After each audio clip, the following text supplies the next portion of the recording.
శ్రీనివాస్ గౌడ్ గారు ఉన్నారు. అదేవిధంగా కాంగ్రెస్ పార్టీ నుంచి ఎమ్మెల్సీ అద్దంకి దయాకర్ గారు ఉన్నారు. అదేవిధంగా అడ్వకేట్ శరత్ గారు కూడా ఉన్నారు. లీగల్ సంబంధించి కూడా ఆయన చెప్తారు. ముందుగా శ్రీనివాస్ గౌడ్ గారు నమస్తే అండి. భరత్ గారు నమస్తే. ఇవాళ మార్నింగ్ కేటీఆర్ వెళుతూ నన్ను అరెస్ట్ చేసినా చేస్తారు, దాన్ని ప్రిపేర్ అయి ఉన్నాను అని అన్నారు. బట్ ఇప్పుడు 8 hours విచారణ తర్వాత మళ్ళీ ఏమైనా డేట్ ఇచ్చారా? ఏమి ఇవ్వలే కదా ఏసీబీ. ఇప్పుడు ఏమి ఇస్తారు, ఇట్లా వాళ్ళ అవసరం ఉన్నప్పుడు ఇస్తారు. అంటే ఏం అవసరం ఉంది ఆదేశాలు ఇప్పుడు ఏం అవసరం ఉంది? అవసరం అంటే వాళ్ళకి రేపు నెక్స్ట్ ఎలక్షన్స్ ఉన్నాయి. ఎలక్షన్ల ముందు, లోకల్ బాడీ ఎలక్షన్ల ముందు గానీ, లేదంటే మన ఏదైనా గట్టిగా మాట్లాడినప్పుడు మళ్ళీ పిలవడం గానీ, అట్లా సమయం బట్టి పిలుస్తారు. అంతే ఏముందని. ఓకే. సో సమయం బట్టి అంటే ఇప్పుడు దీన్ని ఏసీబీని వాడుకుంటుంది అంటారు కాంగ్రెస్. 100% కదండి. ఇప్పుడు ఏసీబీ అంటే యాంటీ కరప్షన్ బ్యూరో. వాళ్లకు డైరెక్ట్ ఎవరైనా డబ్బులు అడిగితే ఫిర్యాదు చేస్తే, మమ్మల్ని డబ్బులు అడుగుతున్న ఫిర్యాదు చేస్తే పట్టుకుంటారు. లేదు, డబ్బులు వీళ్ళ అకౌంట్ లో పడ్డాయి, అవినీతి జరిగింది అని గవర్నమెంట్ ఏదైనా ఆధారాలతో సాగిస్తే ఉంటుంది. ఈ డబ్బులు అనేటివి వాళ్ళ అకౌంట్ లోనే ఉన్నాయి. డబ్బులు రికవర్ చేస్తారు. జనరల్ గా ఏం చేస్తారంటే ఇమ్మీడియట్ గా రికవర్ చేస్తారు. గవర్నమెంట్ డబ్బు రికవర్ చేయడానికి కూడా ఎక్కడ ప్రయత్నం కూడా చేయలేదు. వేసిన డబ్బులు అఫీషియల్ గా చెక్ ద్వారా వేసింది, కనిపిస్తుంది అక్కడ. అవినీతి అనేది ఎక్కడ లేదు. అక్కడ చెక్ ద్వారా డబ్బులు వేసారు, అకౌంట్ లో ఉన్నాయి. రికవరీ కూడా వాళ్ళు అడగలేదు. ఆ రికవరీ బ్యాంక్ సీజ్ చేయలేదు, అకౌంట్ సీజ్ చేయలేదు. కానీ అవినీతి జరిగింది అని చెప్పి ఏసీబీని పెట్టి అవినీతి అని మచ్చ చేయాలని తప్ప ఎక్కడ అనేది అవినీతి అనేది లేదు. 40 కోట్లు అఫీషియల్ గా ట్రాన్స్ఫర్ అయినాయి. 40 కోట్ల ద్వారా ఎంత బెనిఫిట్ అయింది అనేది అనేక కేంద్ర సంస్థలే 700 కోట్ల పైగా ఇన్కమ్ తెలంగాణకు వచ్చిందని చెప్తుండ్రు. చాలా బ్యాటరీ ఎలక్ట్రికల్, రేపు ఫ్యూచర్ మొత్తం కూడా ఎలక్ట్రికల్. ఫ్యూచర్ లో పెట్రోల్ డీజిల్ అనేది దొరకదు, ఎలక్ట్రికల్ ద్వారా నడవాల్సి వస్తుంది. దానికి సంబంధించి ఒక ప్రమోషన్, ఒక ఈవెంట్, చాలా ప్రపంచంలో చాలా కంపెనీలు వచ్చినాయి. ఇప్పుడు నా దగ్గర మా మౌనంలో 10,000 కోట్ల పెట్టుబడితో ఒక అగ్రిమెంట్ చేస్తాం, లిథియం బ్యాటరీ ఇండస్ట్రీ. అట్లా చాలా బ్యాటరీ ఇండస్ట్రీస్ వచ్చినాయి. ఒక ప్రమోషన్, ఎలక్ట్రికల్ వాడాలని చెప్పేసి, ఎలక్ట్రికల్ వెహికల్ వాడాలని చెప్పని, పెట్రోల్ డీజిల్ వల్ల చాలా దేశానికి నష్టమని, ఇది ఫ్యూచర్ లో ఎలక్ట్రికల్ వాడతారు. అట్లా ఎన్నో ప్రయోజనాలు ఉన్నాయి. ఇప్పుడు వాళ్ళు కూడా ఒకటి చేసిండ్రు, అందాల పోటీ చేసిండ్రు. అందాల పోటీ వల్ల ఏం లాభం వచ్చింది అని చేసిండ్రు. ఏదో ఒక లాభాన్ని కోరుకుంటారు కదా ప్రభుత్వము. 200 కోట్లు పెట్టి అందాల పోటీలో నిర్వహించినప్పుడు అదేమో కరెక్ట్ అంట. 21 కోట్లు మాత్రమే ఖర్చు అయినాయి. 30 కోట్లు ఖర్చు అయితే 21 కోట్లు స్పాన్సర్స్ వచ్చాయని జూపల్లి కృష్ణారావు ప్రెస్ మీట్ పెట్టి చెప్పారు. మేము ఖర్చు చేసింది మొత్తం చూస్తే 9 కోట్లే అని చెప్పారు. ఇక ప్రపంచ పోటీలు 9 కోట్లనే నిర్వహిస్తున్నారు అంటే 30 కోట్లు ఖర్చు, 21 కోట్లు, దాని 21 కోట్లు స్పాన్సర్స్ ద్వారా వచ్చే 9 కోట్లు మాత్రమే ఖర్చు అయిందని చెప్తున్నారు. సరే, వాళ్ళు చేసిందేమో కరెక్ట్, వాళ్ళు చేసినదేమో దేశ ప్రతిష్ట పెంచింది. ఈ కార్ రేసింగ్ చేసిందేమో మేము దేశ ప్రతిష్టను దిగదార్చినాము. అందాల పోటీలు నిర్వహించి లండన్ ఆమె అలిగిపోయి మమ్మల్ని వేసేలాగా చూస్తున్నారు, అవమానపరిచిండ్రు, రకరకాల ఇబ్బందులు పెట్టిండ్రు అనే ఆమె సోనియా గాంధీ గారికి పోయి కంప్లైంట్ చేస్తేనేమో దాని మీద విచారణ లేదు, దాని మీద ఒక కమిటీ లేదు. కాంగ్రెస్ ఎమ్మెల్యేలే బహిరంగం కూడా చెప్పారు ఎవడు రారా మళ్ళా అని చెప్పేసి. ఎందుకు ఒక మంత్రి గారే అన్నారు, ఇంకా పేరెందుకు మంత్రి గారే మళ్ళా నిర్వహిస్తే మళ్ళీ ఎక్కడ నిర్వహించలేదు, చేసేయలేదు, ఇంకెవడు రాడు కూడా అని చెప్పారు. సంబంధించిన క్యాబినెట్ మంత్రి, కాంగ్రెస్ మంత్రి చెప్పింది బహిరంగంగా. ఎమ్మెల్యేలు చెప్తున్నారు. ఒక ఈవెంట్, ఇప్పుడు ఒక కార్యక్రమంలో నిజంగా తప్పులు ఉన్నాయి అంటే వేరు. ఇండియాలో ఎవరు చేయండి తెలంగాణ చేసి ఇంకా 2 ఈవెంట్స్ ఉన్నాయి. నేను ఒక స్పోర్ట్స్ మినిస్టర్ చెప్తున్నా, నేను చాలా దేశాలకు కూడా నేను స్పోర్ట్స్ ఈవెంట్లకు పోయి వచ్చిన. ఒక కార్ ఈ రేసింగ్ వచ్చిందంటే ఇవ్వడు రారు. అసలు వాళ్ళకి కెపాసిటీ ఉందా లేదా, నిర్వహిస్తారా లేదా అన్ని చూసి వాళ్ళు వస్తారు. ప్రపంచ దేశాలు ఫార్ములా 1 కాదు కదా, ఫార్ములా ఈ కదా, ఏదన్నా కానీ ఫార్ములా ఈ గానీ ఫార్ములా 1 గానీ ఎనీథింగ్, ఒక ఈవెంట్, ఒక దేశ ప్రపంచ స్థాయిలో అనేక దేశాలు ఇక్కడ వస్తున్నాయి అంటే అదొక ప్రతిష్టాత్మకంగా ఉంటది ఏదన్నా గానీ. ఇప్పుడు గతంలో వరల్డ్ కప్ క్రికెట్ మ్యాచ్ అవుతున్నాయి, ఏడంటే వస్తుండ్రే వాళ్ళు.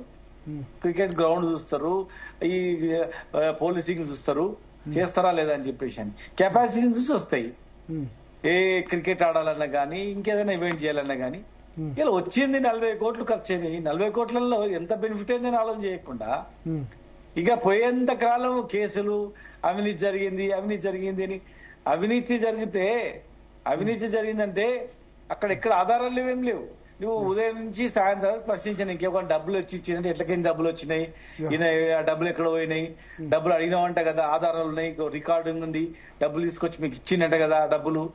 అసలు నువ్వు ఇచ్చిన డబ్బులన్నీ అక్కడే ఉన్నాయి కదా, నీవు మనం అకౌంట్లో వేసిన డబ్బులన్నీ బ్యాంకులో ఉన్నాయి. నువ్వు ఇమ్మీడియట్ గా బ్యాంక్ సీజ్ చేయి. ప్రొసీజర్ తప్పుడు దయాకర్ గారు గుడ్ ఈవినింగ్. ఏంది లోకల్ బాడీ ఎలక్షన్ గురించా ఇదంతా? గుడ్ ఈవినింగ్ భరత్ గారు, శరత్ అంటే నా క్వశ్చన్ కాదు, శ్రీనివాస్ గౌడ్ గారి క్వశ్చన్. లోకల్ బాడీ ఎలక్షన్స్ వస్తున్నాయి కదా, అందుకని ఏదో ఒకటి బ్లేమ్ చేయాలని మీకు గుర్తుకొచ్చినప్పుడల్లా పిలుస్తున్నారట. జనవరిలో ఒకసారి పిలిచారు, మళ్ళీ పిలిచారు, ఇంకా కొంచెం గట్టిగా మాట్లాడితే మళ్ళీ పిలుస్తారట.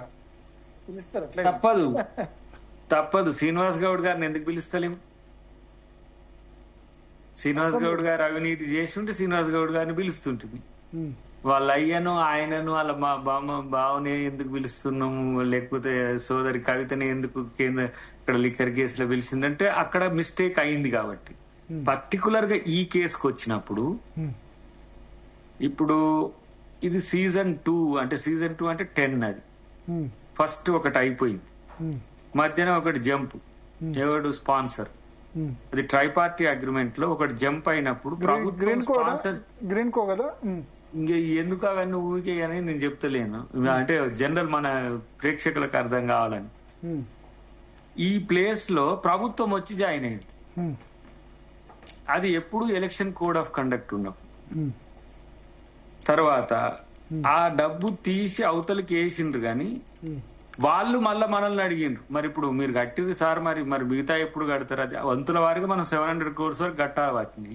ఏది సీజన్స్ అన్ని మనం ఒప్పుకున్న వాళ్ళు ఒప్పుకున్న సీజన్స్ కు.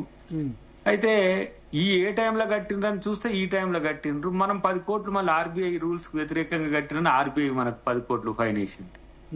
అసలు ఈ పని ఎందుకు చేయాల్సి వచ్చిందంటే మనోడు రేపు కూడా మళ్ళీ మేమే వస్తాం కదా, ఏమున్నది యువతలు అయితే యువతలేస్తే అని వేసింది. కాబట్టి అక్కడ సమాధానం చెప్పుకోవాల్సింది ఏసీబీకి అయితే, అది రేవంత్ రెడ్డి గారు ఎమ్మటే తీసుకుపోయి ఏదో వెనకటి ఖైదీ సినిమాలో బేడీ లేచేటట్టు ఉండదు కదా, దాంట్లో కోర్టు ఉన్నది, దానికి ఒక కథ ఉన్నది. ఆయన నాట్ టు అరెస్ట్ అని కూడా పోయిండు, అట్లా నేను ఇయ్యలేనని చెప్పింది. అసలు ఫస్ట్ ఇది ప్రిమాఫేసి అడ్రస్ కాకపోతే మీకు ఏసీబీనే కాదు కదా, ఒక ఎంక్వైరీ జరిగింది, డిపార్ట్మెంటల్ ఎంక్వైరీ జరిగింది. అరవింద్ కుమార్ అనేట ఆయన ఎంక్వైరీ చేసి నాకేం తెలియదా, ఆయన మంత్రి ఉన్నాడు, ఆయన చెప్పినట్టు చేసిన బట్టి కేటీఆర్ వచ్చింది. లేకపోతే కేటీఆర్ ఎందుకు సీన్లకు వస్తాడు? అంటే ఇక్కడ ఒకటి కేటీఆర్ అనేది ఏంటంటే, ఎస్ అప్పుడు ఎలక్షన్ కోడ్ ఉంది, రాష్ట్రానికి వచ్చిన ఒక ప్రధాన ఈ ఈవెంట్ ని తరలిపోకుండా ఉండాలన్న ఉద్దేశంతో నేనే ఆర్డర్ ఇచ్చాను. దీనిలో క్రిమినల్ మోటివ్ ఏమన్నా ఉందా, నాకేమన్నా డబ్బులు ముట్టాయా, అదేమన్నా ఉందా? అది లేనప్పుడు ఇది only violation of business rules తప్ప దీనిలో కరప్షన్ యాంగిల్ ఎక్కడిది? అది ఇప్పుడు అది తేలనియర్. అది ఇప్పుడు నేనేమంటున్నా, ఫస్ట్ లెవెల్ ఏంది, కన్సర్న్ మినిస్టర్ అప్పుడు పనిచేసింది కాబట్టి ఇది వాస్తవమా పిలిచి అడిగిండ్రు. వాళ్ళు తయారు చేసిన క్వశ్చన్ సెకండ్ రేంజ్ లో అడిగిండ్రు. థర్డ్ లో వాళ్ళకు వచ్చిన అనుమానాలు థర్డ్ విజిట్ లో అడుగుతారు. దీన్ని బట్టి అసలు ఆయన చేసింది వయోలెన్సా లేకపోతే అరెస్ట్ చేస్తారేమో అని చెప్పి మనోడే పోవడం ఏంది తుత్తరపాటు ఏంది, తొందరపాటు ఏంది, ఎవరు చెప్తుండ్రు అనేది నాది. ఇక్కడ నేనేమంటున్నాడు అసలు ముచ్చట, ఇప్పుడు చెయ్యలేదు, మేము తొందరపడి ఆయన అరెస్ట్ చేయాలని ఇంకేదో కక్ష సాధింపు చర్యకు పోతాం. కోర్టు ఏమన్నా కాంగ్రెస్ పార్టీదా, లేకపోతే సుప్రీంకోర్టు ఏమన్నా కాంగ్రెస్ పార్టీకి అనుకూలంగా ఉంటుందా? అక్కడ క్రైమ్ కమిట్ కాకుంటే మంచిగా పూలదండలు వేసుకొని ఇలా 2000 మందితో వచ్చిన రేపు 2 లక్షల మంది ఈ నుంచి అడిగి టీఆర్ఎస్ ఆఫీస్ కాడికి మొత్తం ధామ్ ధూమ్ కొట్టుకుంటూ పోండి. ఎందుకు ఏంది దొంగ అనకముందే భుజాలు ఎందుకు తడుముకుంటుండ్రు ఇల్లు నాకు అసలు అర్థం కావట్లే. ఆ రాజకీయ కక్ష సాధింపు. మీరు కూడా ఇప్పుడు మరి ఈడీ కేసులో రాహుల్ గాంధీ సోనియా గాంధీ పిలిచేప్పుడు మీరు కూడా ధర్నాలు చేస్తున్నారు కదా, అట్లే నేనేం చెప్పినా పిలిచినప్పుడు మన ఏ పార్టీ అయినా నేను ఏ పార్టీ అయినా ఇప్పుడు మీరు ఈడీ కేసులో రాహుల్ గాంధీ సోనియా గాంధీ చేసినప్పుడు దేశవ్యాప్తంగా ధర్నాలు మీరు చేస్తున్నారు, వాళ్ళు అట్లా చేశారు. సేమ్ మీతో చెప్పలేదు అనుకుంటా. నేను ఆ రోజు సోనియా గాంధీ గారిని కరోనా తర్వాత తీసుకుపోయినప్పుడు మేము అక్కడే ఉన్నాం. ఆ రోజు మా ఎంపీలు కోమటిరెడ్డి వెంకటరెడ్డి గారు, రేవంత్ రెడ్డి గారు అప్పుడు ఎంపీగా ఉండే ఉత్తమ్ కుమార్ రెడ్డి గారు మేము అక్కడే ఉన్నాం. ఆమె మీరు ఈ సందర్భంలో తెచ్చిండ్రు కదా, ఇట్లనే మీరు ఏం అడగాలనుకుంటుండ్రో రేపు కూడా నేను ఇక్కడే ఉంటా, నాకు బసకి ఏర్పాటు చేయండి. రేపు కూడా అడిగి ఒకవేళ నేను అది తప్పు జరిగింది అంటే ఇక్కడి నుంచి ఇట్లనే జైలుకి తీసుకుపోండి అన్నది తప్పితే ఆమె నన్ను ఎందుకు చేస్తుండ్రు, మీరు దొంగతనంగా చేస్తున్నారు ఆమె మళ్ళీ అసలు ఆమె ధర్నాలకు పిలుపు ఇవ్వద్దని చెప్పింది ఆ రోజు. కానీ మీరు చేశారు కదా దేశవ్యాప్తంగా కాంగ్రెస్ పార్టీలు చేశారు. ఇప్పుడు మనోళ్ళు కేటీఆర్ ఏమన్నా రమ్మంటుండ ఆడికి, ఆయన మీద అభిమానం కొద్ది వచ్చేటోళ్ళు వస్తారు. ఇంకోటి ఆ రోజు ఆమె ఏఐసిసి మిడ్ టర్మ్ ప్రెసిడెంట్ గా కూడా ఉన్నట్టుంది ఆ సందర్భం ఆమె, రాహుల్ గాంధీ గారి తర్వాత అనుకుంటా. అసలు అట్లాంటి చర్యలే తీసుకోవద్దన్నారు. నేను రెడీగా ఉన్నా ఇప్పటికైనా అని చెప్తున్నారు. ఇప్పుడు మనోడు కూడా అట్నే చెప్తున్నాడు, ఎవరు కేటీఆర్ కూడా. ఏంది నేను జైలుకు కూడా అవసరం 14 రోజులు పోతా అంటుండు, 14 రోజుల వరకే పరిమితం అయినట్టు అనుకుని ఆయనే ఒక శేఖర్ గారు. ఇప్పుడు ఆల్రెడీ ఈ రోజు రెండవసారి ఏసీబీ విచారించింది, దాదాపు 7 నుంచి 8 గంటల పాటు కేటీఆర్ ను విచారించింది. మళ్ళీ అవసరమైతే మళ్ళీ పిలుస్తానని చెప్తుందండి.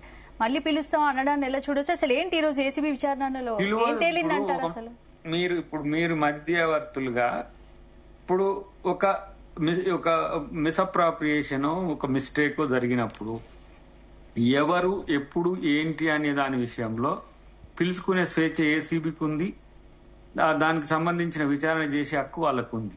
ఇప్పుడు ఎలక్షన్స్ ముందని చెప్పి ఇప్పుడు మా శ్రీనివాస్ అన్న అన్నాడు, శ్రీనివాస్ గౌడ్ అన్న, ఎలక్షన్స్ తర్వాత కూడా ఉంటది కదా, మరి అప్పుడు ఏం చెప్తారు? మళ్ళీ అప్పుడు పథకాలు ఈ 6 పథకాలను 420 పథకాలను మళ్ళీ అప్పుడు చెప్తారా? ఇది అసలు నేనేమంటున్నా అంటే ఈ తప్పులు చేసే ముందు ఆలోచన ఉండాలి.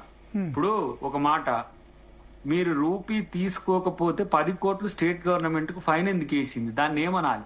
ఆర్బీఐ ఏమన్నా అంటే ఆర్బీఐ కూడా రాజకీయ ఇదే అడుగుదాం. అంటే ఇది లీగల్ గా తప్ప, ప్రొసీజర్ ల్యాప్సా?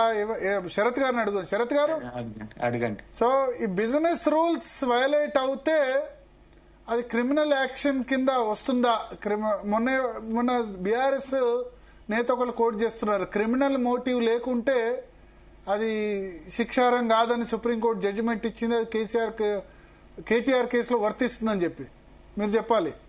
భరత్, ఒక్క విషయం Bharat, I will only talk about the the endemic nature of the crime. మిగతా విషయాలు పొలిటికల్ గా అంటే of course I have views. నేను పొలిటికల్ గా కూడా కామెంటేటర్ ని, I express my views on every aspect. Fundamentally speaking, it is the most ill drafted FIR. అసలు ఆ ఎఫ్ఐఆర్ లో ఆ అఫెన్సెస్ ఏవి అట్రాక్ట్ అయ్యే కంటెంట్ ఏ లేదు. వాళ్ళు ఏం పెట్టినారు provisions? Section 409 criminal breach of trust, తర్వాత క్రిమినల్ కాన్స్పిరసీ 120B పెట్టినారు, 13(1)A పెట్టినారు, తర్వాత 13(2) పెట్టినారు. ఇప్పుడు ఇక్కడ ఎక్కడ కూడా in the entire FIR which I have gone through on the very first day when it was made available, తొలి వెలుగు రఘు నాకు పంపించినాడు. నన్ను అడిగినాడు కూడా, అన్న నేను లైవ్ పెడతాను మీరు చెప్తారా అంటే నేను చెప్పినాను దాంట్లో ఏం ఉండదు, దాంట్లో ఏం జరగదు, దాని నుంచి వాళ్ళు ఏం చేసేది లేదు. It is nothing but political persecution అబ్బా.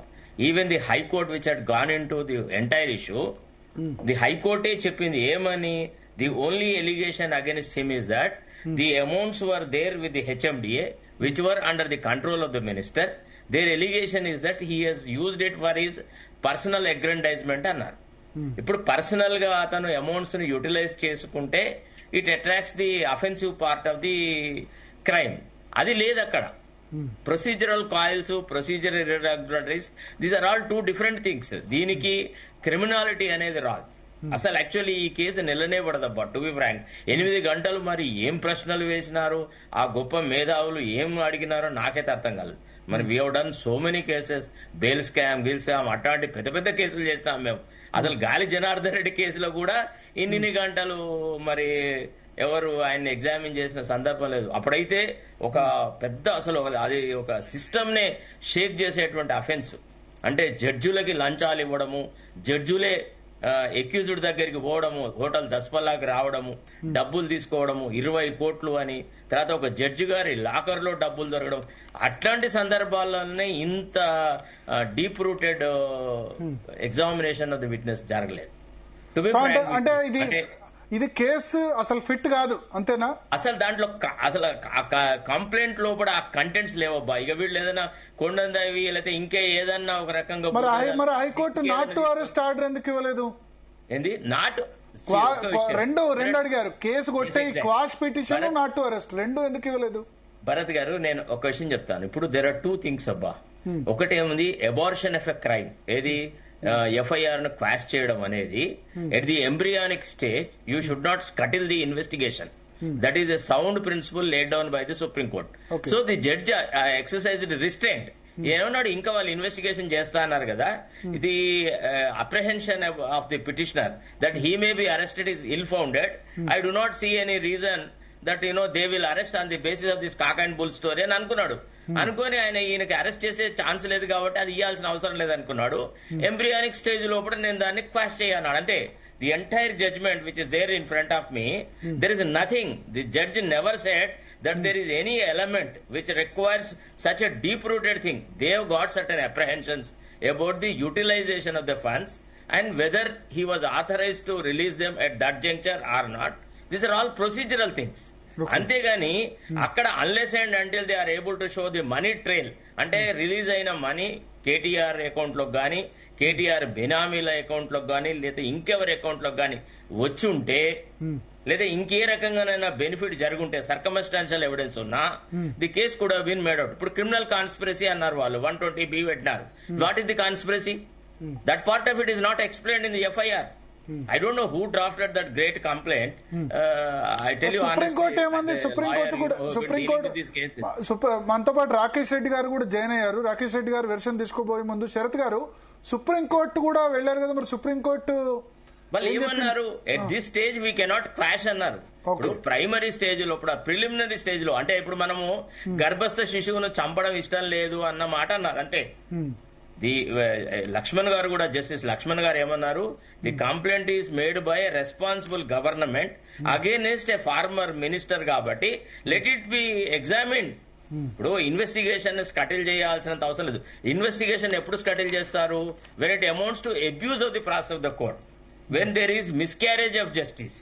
ఒక ఎలిగేషన్ వేయడం, ఎవరి మీదనైనా ఏదైనా ఎలిగేషన్ వేయొచ్చు. ఎలిగేషన్ వేసినంత మాత్రంలో అతను నేరస్తుడని కాదు, నేరం నిరూపించబడ్డట్టు కాదు. ఆ కంప్లైంట్ లో ఎక్కడ కంటెంట్ లేదు Bharat. I'm very sorry to say, actually all this is nothing but persecution of a political adversary, that's all, nothing else in that. Okay Rakesh Reddy గారు, శ్రీనివాస్ గౌడ్ గారు మళ్ళీ వస్తాను. ఒకసారి బీజేపీ వెర్షన్ తీసుకుందాం. చెప్పండి. రాకేష్ రెడ్డి గారు జాయిన్ అయ్యారు, ఆర్మూర్ ఎమ్మెల్యే. రాకేష్ రెడ్డి గారు చెప్పండి. ఎట్లా చూస్తారు? 8 గంటల పాటు విచారణ జరిగింది, రిటర్న్ వచ్చారు కేటీఆర్. మార్నింగ్ వెళ్ళేటప్పుడు ఆయనే డౌట్ ఎక్స్ప్రెస్ చేశారు, నన్ను అరెస్ట్ చేస్తారేమో అని, కానీ జరగలేదు. బట్ ఫోన్స్ మాత్రం ఇచ్చేయమని చెప్పారు.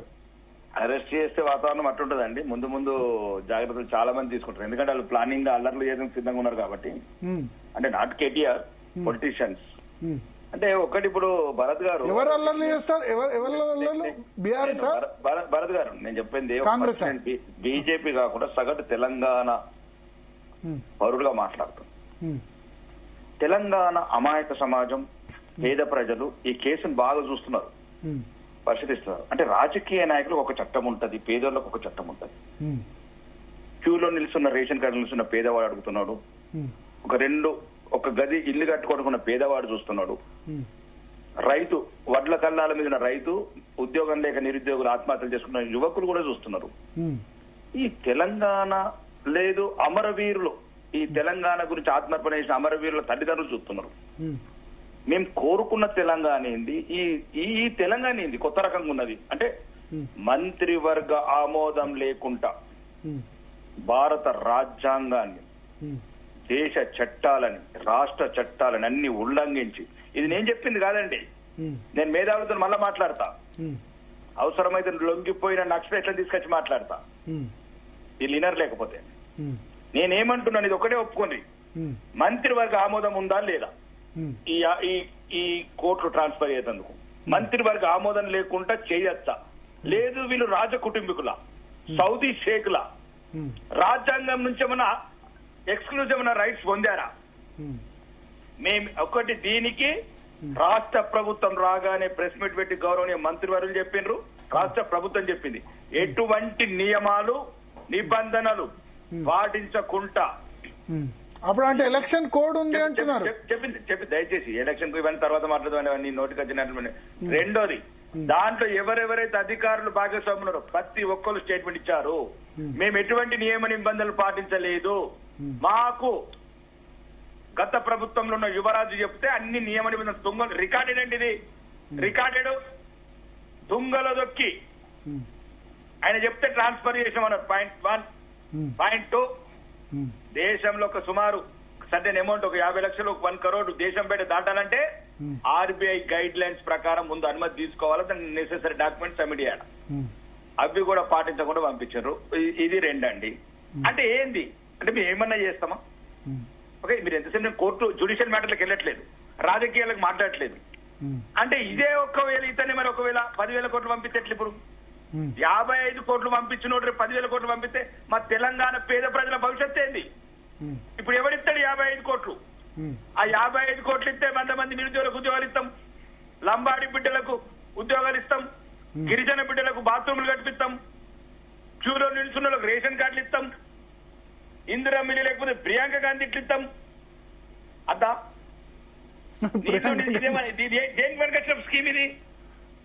మీ రాజసం చూపించుకున్నందుకు మీ ఈ దరిద్రం తెలంగాణ మీద అంటగట్టుకుంటే కదా, దాని మీద రోజు టీవీలలో చర్చలు. ఏందండి ఏసీబీ? ఏసీఐ చట్టం రేపు ఒక్కొక్కరికి భయం పట్టాలా రాజకీయ నాయకులకు?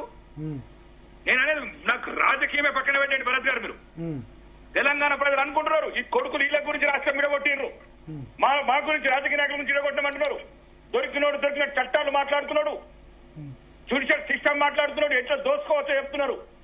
ఒకటే చెప్పండి, ఎవడన్నా ఒక్కరు చెప్పండి మంత్రి వర్గ ఆమోదం లేకుండా ట్రాన్స్ఫర్ చేయొచ్చా చేయరాదు? ఒక్కరు సమాధానం చెప్పండి.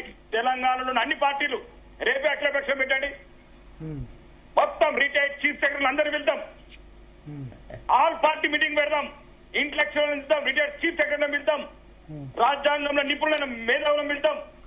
ఇది ట్రాన్స్ఫర్ చేయొచ్చా?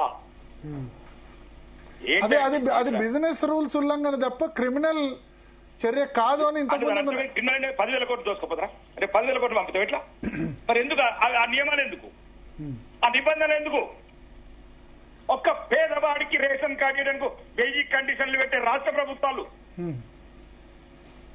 ఒక పేదవాడి రాష్ట్రం మేలు కోసం చేశాను అంటున్నారు. రాష్ట్రం మేలు ఆ సమయంలో రోడ్డు మీద వడ్ల కళ్ళాలక, గన్ని బ్యాగులక, కాంటలక, చనిపోతున్నాను చిక్కైపోయిన చచ్చిపోయిన ప్రబలిక ఉద్యోగం మీద అందుక కళ్ళ ముందు ఆన్లైన్ లో ఆత్మహత్య చేసిన ప్రవీణ్ నాయక్ గురించా, మహబూబాబాద్ లంబాడిపేట గురించా? ఎవరి గురించి అండి అందాల పోటీలు? ఎవరి గురించి అండి ఇవన్నీ? దొరలకు, యువరాజులకు, రాజులకు ఏమన్నంటే దాన్ని సమర్థించుకోవడానికి 100 చెప్తున్నారు మేధావులు. నేను ఒకరే చెప్తున్నా భరత్, ఇది తెలంగాణ ప్రజల ఒక రకమైన ఒక మేల్కొల్పు కావాలి. నేను కేటీఆర్ కు వ్యక్తిగతంగా నేను వెళ్ళానండి. ఏ రాజకీయ నాయకుడైన కొడుకు భయపడాల పైసల పేద ప్రజల డబ్బు ముట్టాలంటే ఇంత బహిరంగంగా ఏందండి? అంటే ఎటువంటి లేరా? ఆసిఫాబాద్, ఆదిలాబాద్, గిరిజన తండలు, ఉత్తర గిరిజన తండలు, లంబాడి తండలు, గోండు తండలు, ఏ స్కూళ్ళలో బాత్రూమ్ లేవు, టీచర్లు లేరు, బెంచీలు లేవు, డాక్టర్లు లేరు, గ్రామీణ ప్రాంతాల్లో శ్మశానాలు లేవు. దీని గురించా? ప్రతి ఒక్కరు దాన్ని 100 కారణాలు చెప్తున్నాడు. ఉన్న తెలివంతా దీని మీద చూపించండి. అంటే మీరు ఫార్ములా ఈ రేసులే వద్దు, అటువంటి రేసులు మిస్ వరల్డ్ లాంటి పోటీలే వద్దంటారు తెలంగాణ. ఫార్ములా రేసులు, అందాల పోటీ ప్రత్యార్థు నిరుద్యోగులు. ఎందుకంటే ఎవరి గురించి కోరుకున్నాం? అందాల పోటీల గురించి తెలంగాణ కోరుకున్నామా? ఈ రేసుల గురించి కోరుకున్నామా? నిధులు, నీళ్లు, నియామకాలు, ఆత్మహత్య చేసుకున్న బిడ్డ కుటుంబాలు రోడ్ల మీద ఉన్నాయి. 1200 మంది. ఎవరు చచ్చిండండి ఈ రాజకీయ నాయకుల కుటుంబాలు? ఎవరు చచ్చిన కొన్ని చూపి. కొడుకులు ఒకరంటే కూడా డ్రామాలు చేస్తున్నారు తెలంగాణ. చెప్పండి మీరు. అందాల పొడుగుని చచ్చిరండి, చెప్పండి. అందాల పొడుగుని చచ్చిర్రా? అందాల పొడుగుని చచ్చిర్రా? కారు రేసుల గురించి చచ్చిర్రా? ఏం మాట్లాడుతున్నారు భరత్? రగులుతున్నది ఒక్కొక్కరు శవం చూస్తుంటే, చనిపోయిన బిడ్డల శవాలు, మరిచిపోయిన చరిత్ర. 10 ఏళ్లలో మర్చిపోతారండి ఆ బిడ్డల్ని? గొంతు కోసుకున్న బిడ్డలు, రైలు పట్టాలకి తలలు పెట్టుకున్న బిడ్డలు, పొల్లు తగలబెట్టుకున్న బిడ్డలు ఎప్పటి కనబడట్లేదండి మేధావులకు, ఇంటెక్చులకు, రాజకీయ నాయకులకు. యా, మీరు లైన్ లోనే ఉండండి. ఒకసారి శ్రీనివాస్ గౌడ్ గారు రెస్పాన్స్ తీసుకుందాం. శ్రీనివాస్ గౌడ్ గారు.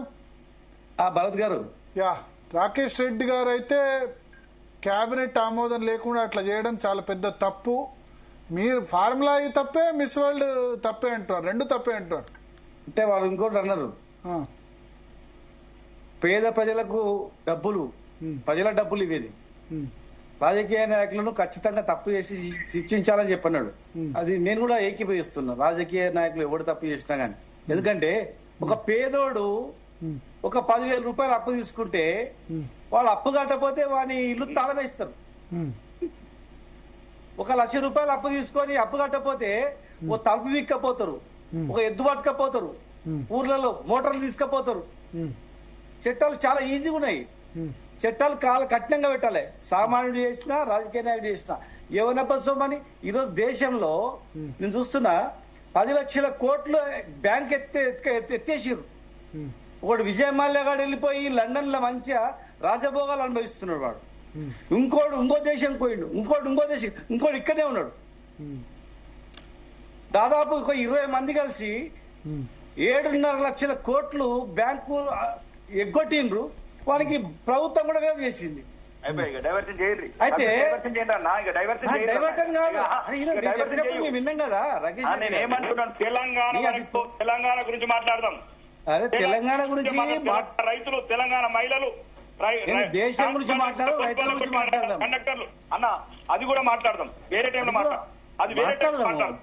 దానికి భరత్ గారు రేపు చర్చ పెట్టండి. బ్యాంకులను ఎవడెవడు ఉంచిన నా కొడుకులు ఈ దేశంలో, ఎవరు ముంచినా, ఏ నా కొడుకు ముంచినా, ఏ నా కొడుకు పేదలను దౌర్జన్యం చేసినా ఎవరిని వదిలిపెట్టద్దు.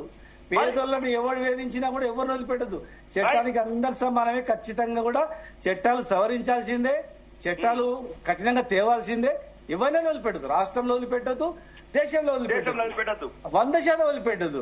మనం చట్టాలు ఈజీ ఉన్నందుకు అందరికి ఈజీగా అయింది. కష్టపడ్డాడు కష్టపడుతూనే ఉన్నాడు. ఈజీగా సంపాదించుకుంటూనే ఉన్నాడు అంతా కూడా. ఇవాళ చట్టాలు ఈజీ ఉన్నాయి కనుక ఇవాళంటే ఇప్పుడు శ్రీనివాస్ కూడా అన్న మాట్లాడింది 100% నిజం. దాంట్లో తప్పు నేను ఎంచట్లేదు. నేనేమంటున్నా అంటే దాన్ని రేపు పెట్టండి చర్చ. దేశం గురించి, మధ్యప్రదేశ్ గురించి, లేకపోతే రాజస్థాన్ గురించి, కాశ్మీర్ గురించి పెట్టండి. ఇప్పుడు ఎవరెవరైతే ప్రభుత్వంలో ఆస్తులు కొల్లగొట్టిండ్రు, లేదు యంగ్ ఇండియా లాంటి స్కీమ్లు ఏవేమో ఎవరైనా సరే, అది బీజేపీ గానీ, కాంగ్రెస్ గానీ, బీఆర్ఎస్ గానీ, ఏ పార్టీ అయినా కానీ దేశంలో ఈరోజు చర్చ మాట్లాడేది మనకు ఈ కార్ రేస్ లో ఏసీబీ విచారణ కేటీఆర్ గారి గురించి. నేనేమంటున్నాను, తెలంగాణ పానాలు పోయి తెచ్చుకున్న తెలంగాణ. అసలు ఈ తెలంగాణ భావజాలాన్ని మర్చిండ్రు, తెలంగాణ అస్తిత్వాన్ని మర్చిండ్రు, తెలంగాణ అమరవీరులు మర్చిండ్రు. అందాల పోటీలు, ఈ కార్ రేసులు. రెండోది ఏమంటే నేనేమనేది ఏం తెలుసు, నేను ఒక శాసనసభ్యుడిగా నేను అడిగాను ఏంటిదంటే మొత్తం చెప్పారు, మంత్రివర్గ ఆమోదం లేకుండా 10 కోట్లకు మించి పంపించరాదు. అది ప్రభుత్వ స్టేట్మెంట్, డిక్లరేషన్. ఏసీబీ ముంగట కూడా కన్సల్ట్ ఐఏఎస్ ఆఫీసర్ ఈ వేదిక ద్వారా చెప్తున్నాండి. ఐఏఎస్ ఆఫీసర్ కూడా దాని వల్ల కేటీఆర్ కి ఏమైనా లబ్ధి జరిగిందా, ఆయనకి ఏమైనా ముడుపులు ముట్టాయా అంటే పంపించింది అంటే పంపిస్తే కాదు. క్రాస్ బాగున్నది నీది కానీ ఒక ఎస్సీనో, ఓబీసీనో, ఎస్టీనో ఒక ఎంప్లాయీ ఎవడో ఇల్ ఇంటెన్షన్ తో తీసుకొచ్చి 3,000, 5,000, 10,000 ఆడ ఏయంగానే వస్తారు, తీసుకుపోయి దాంట్లో రంగుల దాంట్లో వేస్తారు, వాళ్ళు పోయి జైల్లో ఉంటారు. మరి వీళ్ళకి ఇది ఈ న్యాయం ఏంది, వీళ్ళకి ఎంక్వైరీలు ఏంది, ఇవన్నీ ఏంది? మరి అది కరప్షన్. ఇప్పుడు కేటీఆర్ అదే నేను అది కేటీఆర్ కి ఏమైనా డబ్బులు అన్ని తర్వాత నాకు 3,000 మొన్న 3,000 ఎగ్జాంపుల్ కాదు, మొన్న హరేరాము వాళ్ళ ఎగ్జాంపుల్ చెప్పండి, నూనె శ్రీధర్ చెప్పండి. ఇక్కడికి పేదోడిది వేరు, బతకాలది వేరు. ఒక ఉద్యోగి ఉంటే వాడు ప్రమోషన్ రాకుంటుండడానికో లేకపోతే వాడిని ఇంకేదో చేయడానికో ఉద్దేశపూర్వకంగా చేసేటప్పుడు మామూలునికి ఒక న్యాయము, ఇంకా రాజకీయ నాయకుడైతే ఇంకో న్యాయం ఏంటి అనేది ఇక్కడ చర్చ. ఇప్పుడు రేవంత్ రెడ్డి గారు కూడా ఒక కేసులో ఇమ్మీడియట్ గా అరెస్ట్ అయ్యింది కదా, అక్కడి నుంచే పట్టుకపోయింది కదా. ఈ అంటే ఏంటి దీంట్లో కేసు రెండు కేసులు కేసు రెండు ఉన్నాయి. ఒకటి డ్రోను రెండు ఓటుకు నోటు. భరత్ గారు దయచేసి ఇది తెలంగాణ సమాజానికి ఒక కనువిప్పు కావాలి, ఒక గుణపాఠం కావాలి రాజకీయ నాయకులు. నేను ఇంకెవరి మీద వ్యక్తిగత నాకేం అది ఉద్దేశంతో మాట్లాడలేదు. దొరికినోడు దొరికినట్లు దోసుకున్నాడు. నిన్నగాక మొన్ననండి మళ్ళొక్క ఇంజనీర్ 200 కోట్లు. అది అసలు ఈ తెలంగాణ ఈ బిడ్డలు ఎందుకు చచ్చిపోయినరు? ఈ కొడుకుల గురించి అనిపిస్తున్నదండి, దొంగల గురించి. నా కడుపు మండుతున్నది ఇట్లా.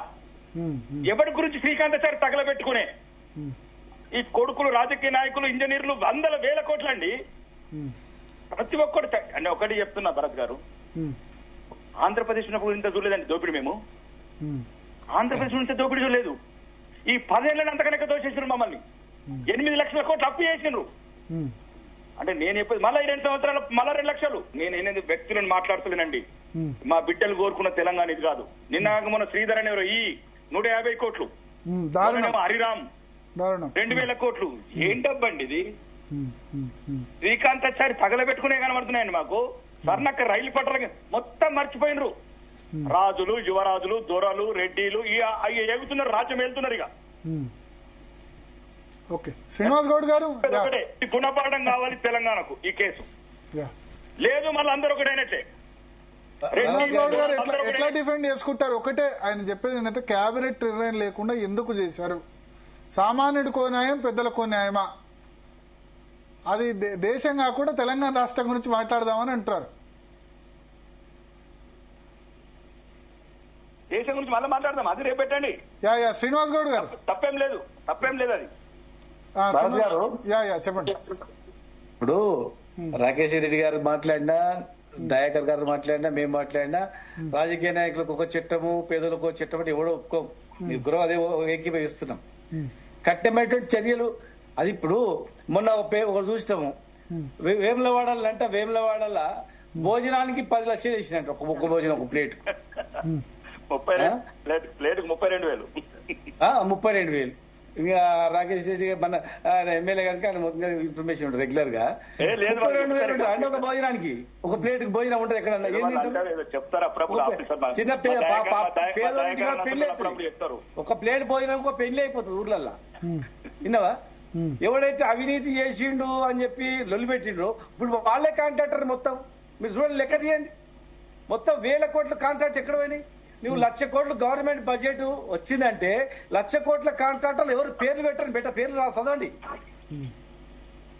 ఎక్కడ పోతున్నాయి పైసలు? మీరైనా వాళ్ళకే, వాళ్ళైనా వాళ్ళకే, మీరైనా వాళ్ళకే, వాళ్ళైనా వాళ్ళకే, బీజేపీ వాళ్ళైనా వాళ్ళకే.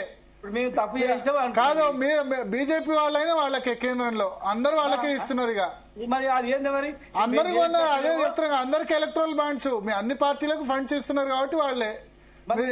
నేనేంది పేరు చెప్పేది మీరు అంటున్నది మెగా గురించి ఏముంది, అంతే కదా. దాని మీద చర్చ 40 కోట్ల గురించి కాదు, 400 కోట్లు, 4,000 1,00,000 కోట్లు. 40 కోట్ల గురించి ఎట్లా చర్చ జరిగిందో 1,00,000 కోట్ల గురించి చర్చ జరగాల. మొన్నటి వరకు మేము కాంట్రాక్ట్ ఇస్తే ఆ కాంట్రాక్టర్ వీడు దొంగ, వీడు అవినీతిపరుడు, వీడు అన్నారు. మరి వాడే మొత్తం చేయబట్టి రాష్ట్రాన్ని నడపబట్టి, వాడే ఏ రాష్ట్రంలో అయినా వాడే కాంట్రాక్ట్. ఎక్కడ అందరు వాళ్ళే రొటేషన్ అవుతున్నాయి. ఒక పేదోడు, ఒక గరీబోడు, ఒక చిన్న వర్గాల నుంచి వచ్చినోడు కాంట్రాక్టర్ కనబడతలేడు, బ్యాంకును లూట్ చేసినోడు కనబడతలేడు. కనీసం 10 లక్షల కోట్లు లూట్ చేస్తే ఒక గరీబోడు లేడు, ఒక గరీబ్ కుటుంబం నుంచి వచ్చినోడు లేడు. మొత్తం బడా నాయకులే, పెద్ద పెద్ద వాళ్ళే. దోషిన వాళ్ళు పెద్ద వాళ్ళే, దోసుకుంటోళ్ళు పెద్ద వాళ్ళే, ఉన్నోళ్ళు పెద్ద వాళ్ళే. 1,00,000 కోట్లు ఇలా అంత ఈజీ అయిపోయింది అన్నమాట. అంటే ఇప్పుడు ఇక్కడ ఈ కేసులో ఎట్లా డిఫెండ్ చేసుకుంటారు మీరు? అడ్వకేట్ గారు క్లియర్ గా చెప్పిండు. ఆయన అడ్వకేట్ ఏ పార్టీ కాదు, దీనిలో ఏముంది అవినీతి జరిగిందా అని చెప్పిండు. అవినీతి లేదు అంటే ఏ పార్టీ? శరత్ గారు గతంలో టీఆర్ఎస్ తీవ్రంగా వ్యతిరేకించారనుకోండి.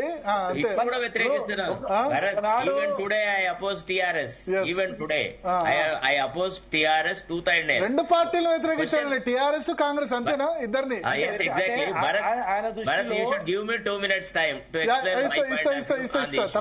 తప్పకుండా ఎనఫ్ టైం. ఇప్పుడు ఆయన దృష్టిలో ఎవరికి భయపడకుండా ఆయన న్యాయం పరంగా, చట్టపరంగా ఆయన దృష్టిలో అయితే అసలు ఈ కేసే నిలబడదని చెప్పారు. దయాకర్ గారు, రాకేష్ రెడ్డి గారు ఖచ్చితంగా ఇది ఖచ్చితంగా ఇది నేరమే, కేబినెట్ నిర్ణయం తీసుకోకుండా అని వాళ్ళు ఇప్పుడు అంటారు. భరత్ గారు మా పార్టీకి అనుబంధంగా ఉన్న అడ్వకేట్ మా గవర్నమెంట్ లో అడ్వకేట్ జనరల్ గా పనిచేసిన వ్యక్తితో మాట్లాడుతున్నంటేనేమో ఏదైనా చెప్పొచ్చు. లేదు. అక్కడ న్యూట్రల్ పర్సన్ Yes, ఆయన neutral. ధైర్యంగా అన్ని రకాలుగా అందరినీ ఎత్తి చూపిన వ్యక్తి ఇలా అన్నీ చెప్తున్నాడు, నేను చెప్పడం కాదు.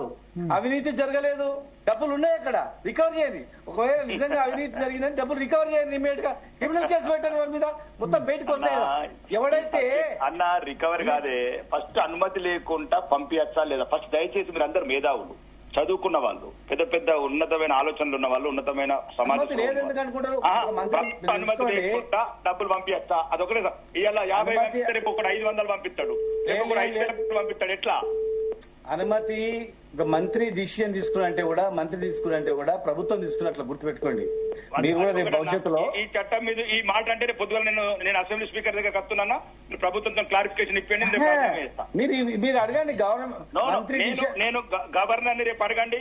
ఒకవేళ ప్రభుత్వ అనుమతి లేకుండా, మంత్రివర్గ ఆమోదం లేకుండా ఏ మంత్రి అన్నా ఇష్టం ఉన్నంత ఏంటంటే అటు ట్రాన్స్ఫర్ చేయొచ్చు అంటే చెప్పండి. రేపే స్పీకర్ దగ్గరికి వెళ్ళి రాజీనామా ఇస్తారు. రేపు నేను ఒకటి రండి, మేము కూడా అట్లా చేస్తాం, ఎవరేమనొద్దు. ఇప్పుడు మేము కూడా ఇప్పుడు రేపు చేసే అట్లా మళ్ళీ ఎవరు మాట్లాడు. ఏమంటున్నాను అన్న, దయకర్ అన్న, దయచేసి నాకు అంటే కేటీఆర్ మీదనో నేను మాట్లాడతలేనన్నా. ఇది ఇట్లా ఇలా 55 కోట్లు అయితే రేపు ఒకటి 500 కోట్లు పంపిస్తాడు అన్న, ఒకటి రేపు 5,000 కోట్లు పంపిస్తాడు.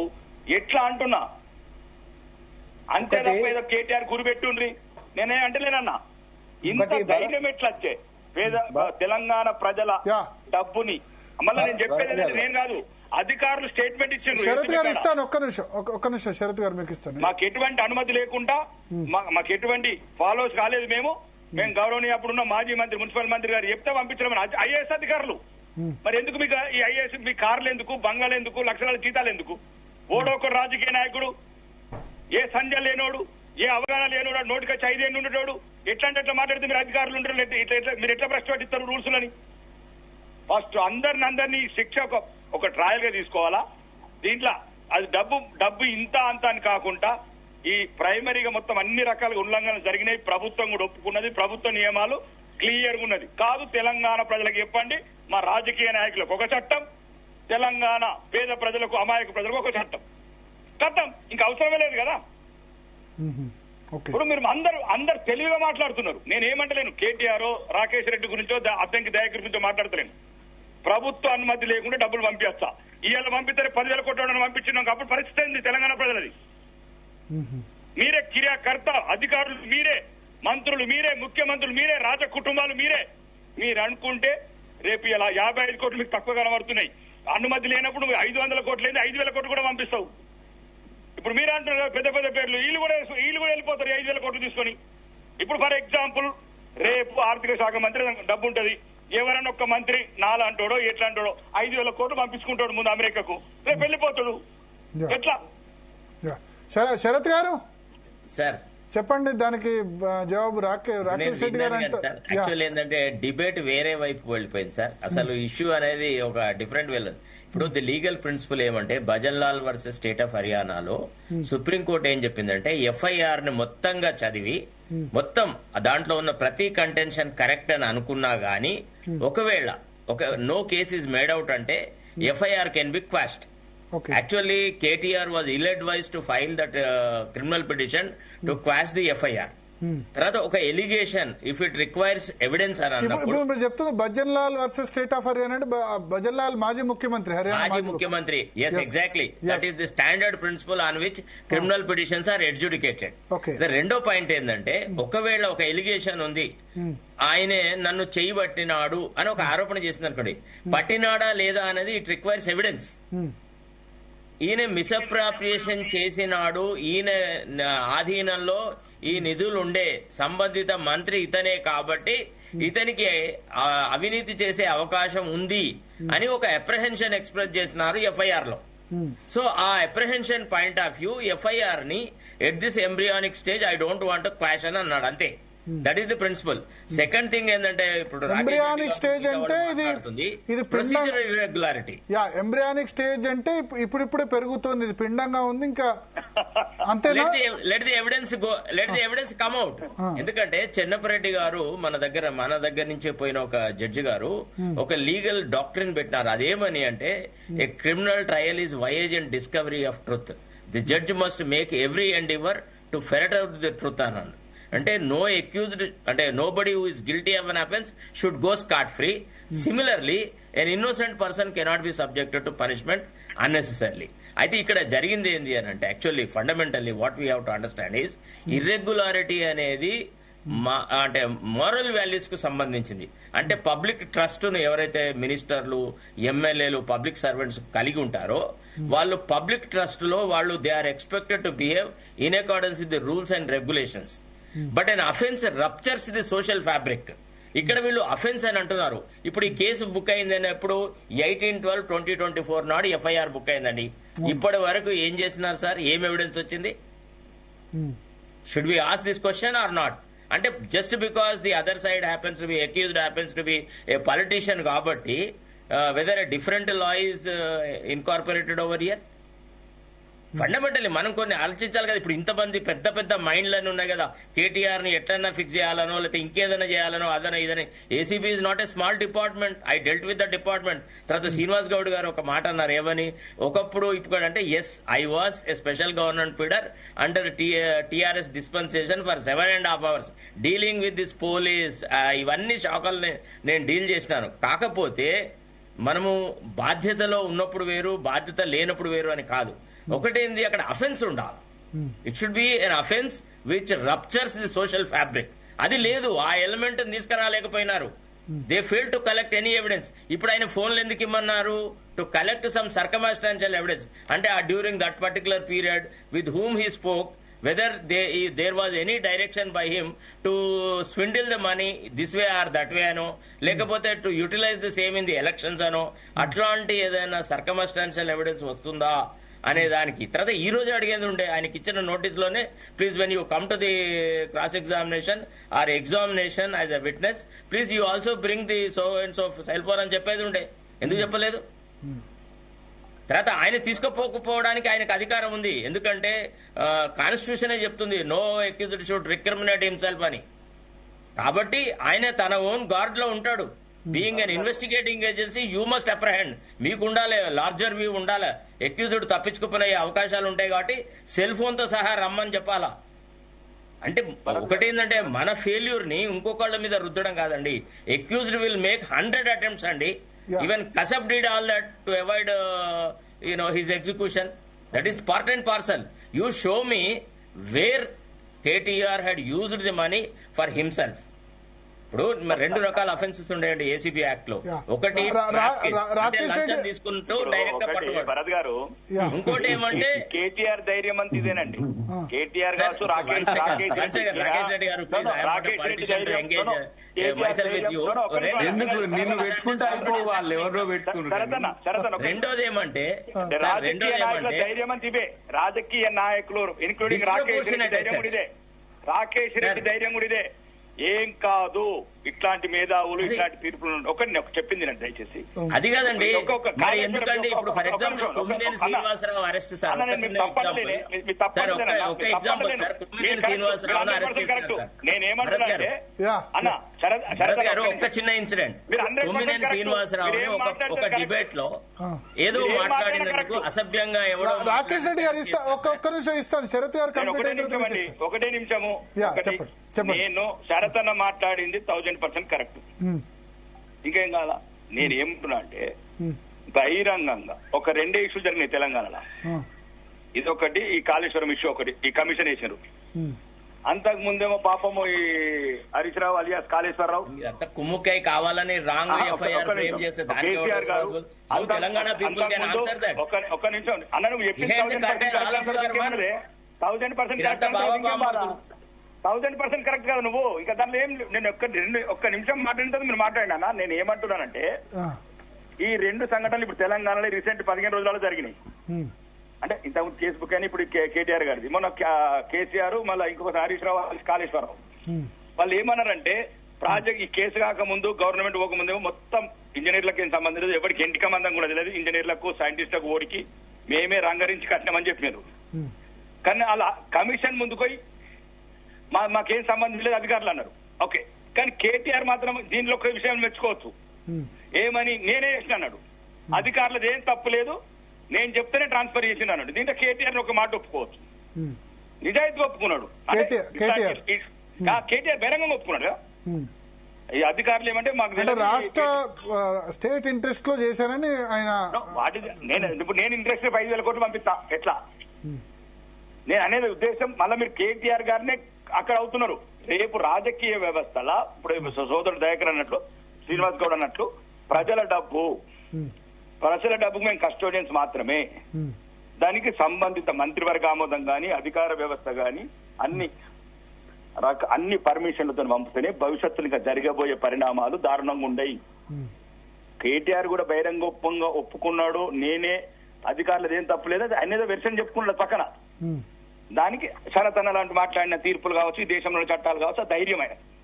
రేపు నాకు కూడా అది ధైర్యం, దేశంలో ఇట్లాంటి వేరే తీర్పులు ఉన్నాయి కదా, ఎస్కేప్ అవుతామని. కానీ నేనేమంటున్నా అంటే ఇదంతా సబ్జెక్ట్ అంతా లీగల్లీ ఏసీబీ ఏం నోటీసులు ఇచ్చిండు, టెలిఫోన్లు ఇప్పుడు ఏమన్నా కాదు.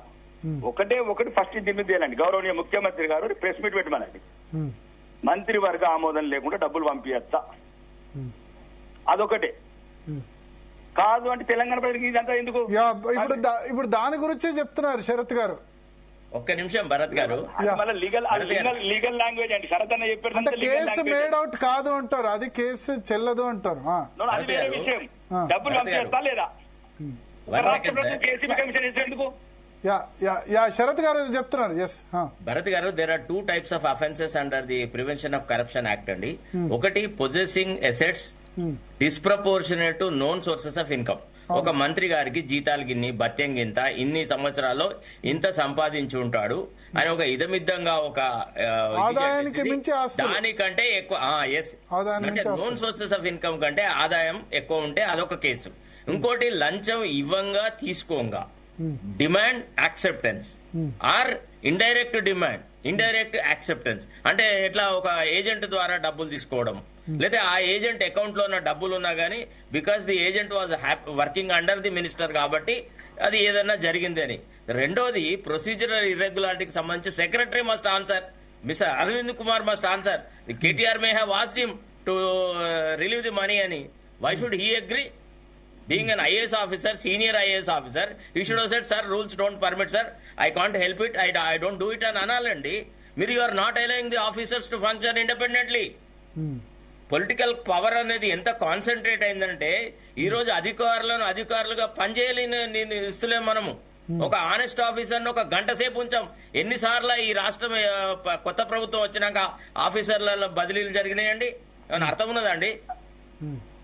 ఒకవేళ నిజంగా కాంగ్రెస్ ప్రభుత్వానికి చిత్తశుద్ధి ఉండి కేసీఆర్ ప్రభుత్వంలో చేసిన అవినీతిని పట్టుకోవాలంటే there are very many offences, but they don't want do that. That is the fact. అంటే ఇది ఫిట్ కేసు కాదు, ఇంకా వేరే కేసులు లేదండి.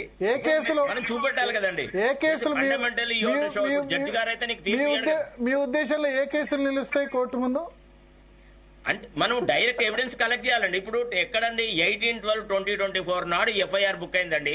19th నాడు కేటీఆర్ మొత్తం ఆకాశం మీద పడ్డట్టుగా పోయి క్రిమినల్ పిటిషన్ వేసినాడు ఎఫ్ఐఆర్ ను కట్ చేయమని. ఒకరోజు శిశువును నేను చంపా అన్నాడు జడ్జి గారు. దాంట్లో నేరం నిరూపణ అయినట్ట. జడ్జి గారు ఏమన్నారు? The case is fixed on 18/12/2024. The gentlemen approached the court on 19th. Within 1 day, what kind of investigation could have happened? There is an allegation which says that since he was, having that particular money as a minister in charge, the allegation requires to be gone into in a deeper way అన్నారు. 18/12 నుంచి ఇప్పటి వరకు ఎన్ని రోజులు అయిందండి? ఏం evidence collect చేసినారు మీరు? ఒకటే ప్రైమరీ క్వశ్చన్. ఇప్పుడు పదే దీంట్లో చర్చించేది లేదు. ఒక్క నిమిషం రాకేష్ రెడ్డి గారు అడిగే దానికి కరెక్ట్ గా మీరు సమాధానం చెప్తే మీ లాజిక్ ఇంటాం. దేర్ ఈస్ నో అది ఇంకో చోట పెట్టాలి డిస్కషన్. దయాకర్ సార్, వినన్నా అట్లాంటి డిస్కషన్ వేరే చోట పెడితే I will answer it tooth and nail, ప్రతి సిలబుల్ ఆన్సర్ చేస్తా. కానీ ఈ డిబేట్ అది కాదు కదా. నేను కాంగ్రెస్ పార్టీగా మాట్లాడట్లేను. నేను యాజ్ ఎమ్మెల్సీగా నేనేమడుగుతున్నా అంటే క్యాబినెట్ డిసిషన్ లేకుండా అధికారానికి పంపించు దగ్గరగా ఎన్ని రోజులు అయిందన్నా నువ్వు వచ్చి? ఏమన్నా కావచ్చు. ఎన్ని రోజులు ప్రభుత్వ ప్రతినిధిగా మాట్లాడుతున్నప్పుడు నేను రాజకీయాలు మాట్లాడదలుచుకోలే. ఇంకా రాకేష్ అన్న నాకంటే ఇంకా బెటర్ గా బియాండ్ ది పాలిటిక్స్ కూడా మాట్లాడి. At least I don't expect you to talk so loosely.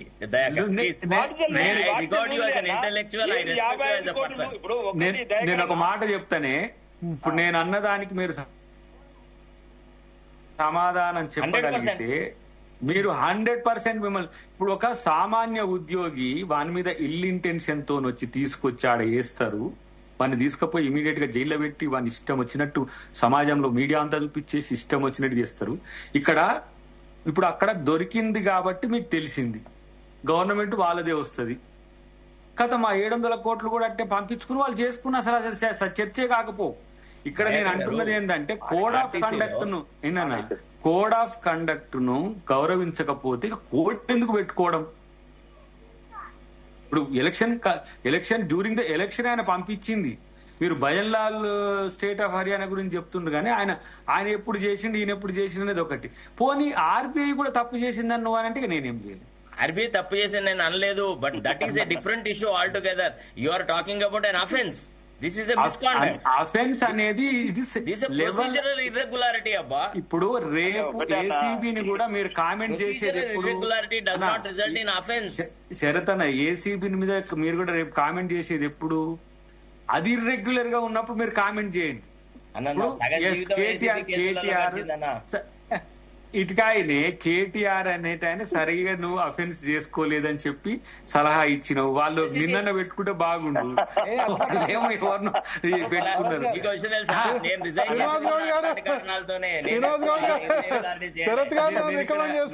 ఏంటంటే నేను పార్షియల్ గా కూడా హెరతన నేను పార్షియల్ గా కూడా ఎందుకు మాట్లాడట్లే, నేను వ్యవస్థను సపోర్ట్ చేయాల్సిన పరిస్థితుల్లో ఉన్నా కాబట్టి. నేనేం పవర్ లో లేను. నేను వచ్చి 1-2 నెలలే నాకు పవర్ తెలిసి సీనన్న 9 సంవత్సరాలు, ఒక 4 సంవత్సరాలు 5 సంవత్సరాలు మంత్రిగా కూడా ఉన్నాడు. మా రాకేష్ అన్న 1 ఇయర్ సీనియర్. సరే నేను ఇప్పుడు జూనియర్నే, బట్ నేను ఏసీబీని ఈ గుడ్డిగా మద్దతు కాదు. ఇక్కడ సమస్య ఏమైతున్నది, ఇప్పుడు 6 పాయింట్స్ తోని చార్జ్ షీట్ ఫ్రేమ్ చేసిండ్రు. దాంట్లో నాకు 3 పాయింట్స్ వ్యాలిడ్ గా కొట్టినాయి. ఒకటేంటి, ఆర్బీఐ మనకు ఫైన్ వేసింది ఎందుకంటే ఇర్రెగ్యులారిటీసే. రెండవది, కోడ్ ఆఫ్ కండక్ట్ ఉన్నప్పుడు ప్రెసిడెంట్ ఆఫ్ ఇండియా కూడా ₹1 ఖర్చు పెడుతుండ్రు అని అంటే ఆ వారైనా సైతం ఈసీ నోటీస్ లో ఉండి చేయాలి. మూడవది ముఖ్యమైనది ఏంటంటే థర్డ్ పార్టీ, ఇప్పుడు మనము సెకండ్ పార్టీకి ఎందుకు రావాల్సి వచ్చింది ఇంత తొందరగా ఈ టైంలో? ఎవరు వచ్చినా రేపు చేసుకునేదిగా. ఈ ఫార్మల్ లేకపోతే శాస్త్రం ఏమన్నా ఎమర్జెన్సీ నానే, హెల్త్ ఎమర్జెన్సీ నానే ఇప్పుడు లేకపోతే. దయాకర్ గారు ఇక్కడ ఒకటి అడుగుతున్నారు, ఈ 44 కోట్లు మీరు రికవరీ చేసే అవకాశం ఉన్నా సరే ఎందుకు చేయలేదు? ఇప్పుడు సేమ్ కాళేశ్వరం మీరు కట్టేది ఉన్నా కూడా ఎందుకు కట్టలేదు అన్నట్టే ఉన్నది. తెచ్చుకుంటాం ఎట్లనో ఒకట్లా. ఇప్పుడు ఫస్ట్ నువ్వు తప్పు చేసినావంటే నువ్వు అవి తీసుకురా అంటే కాళేశ్వరం సరే, కాళేశ్వరం అంటే రిపోర్ట్ రావాలి. దీనిలో ఏముంది ఏంట్రా? ఇది కూడా వాడు నువ్వు ఎట్ట వాయిడ్ చేస్తావు అంటుండు బ్రదర్. 700 crores వరకు వాడికి ఇవ్వాలి. సీజన్ 12 వరకు వాళ్ళు అగ్రి అయినరు.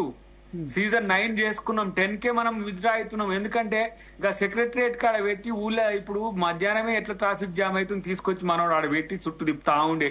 ఈ ఫార్ములా అని, ఆ ఫార్ములా అని, ఏ ఫార్ములా. ఒక 100 ఎకరాలకు అక్కడెక్కడో పెట్టి ఆ గుట్టలలో పెడితే వాళ్ళ ఆట వాళ్ళు ఆడుకుందరు.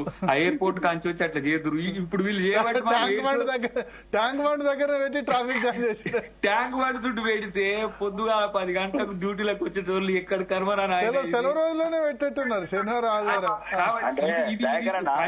ప్రజా ఉపయోగం అని అంటున్నారు మా సీనియర్. సరే 1,000 కోట్ల పెట్టుబడులు మేము ఏం పెట్టకపోయినా 1,79,000 పెట్టుబడి. ఒకటే కాదు, ఒక చిన్న ఎగ్జాంపుల్ చెప్తున్నా. ఆర్మూర్ కాన్స్టిట్యూన్సీ లో ఎలక్షన్ 15 రోజులు అనగా 100 ప్రొసీడింగ్లు ఇచ్చిండ్రన్న.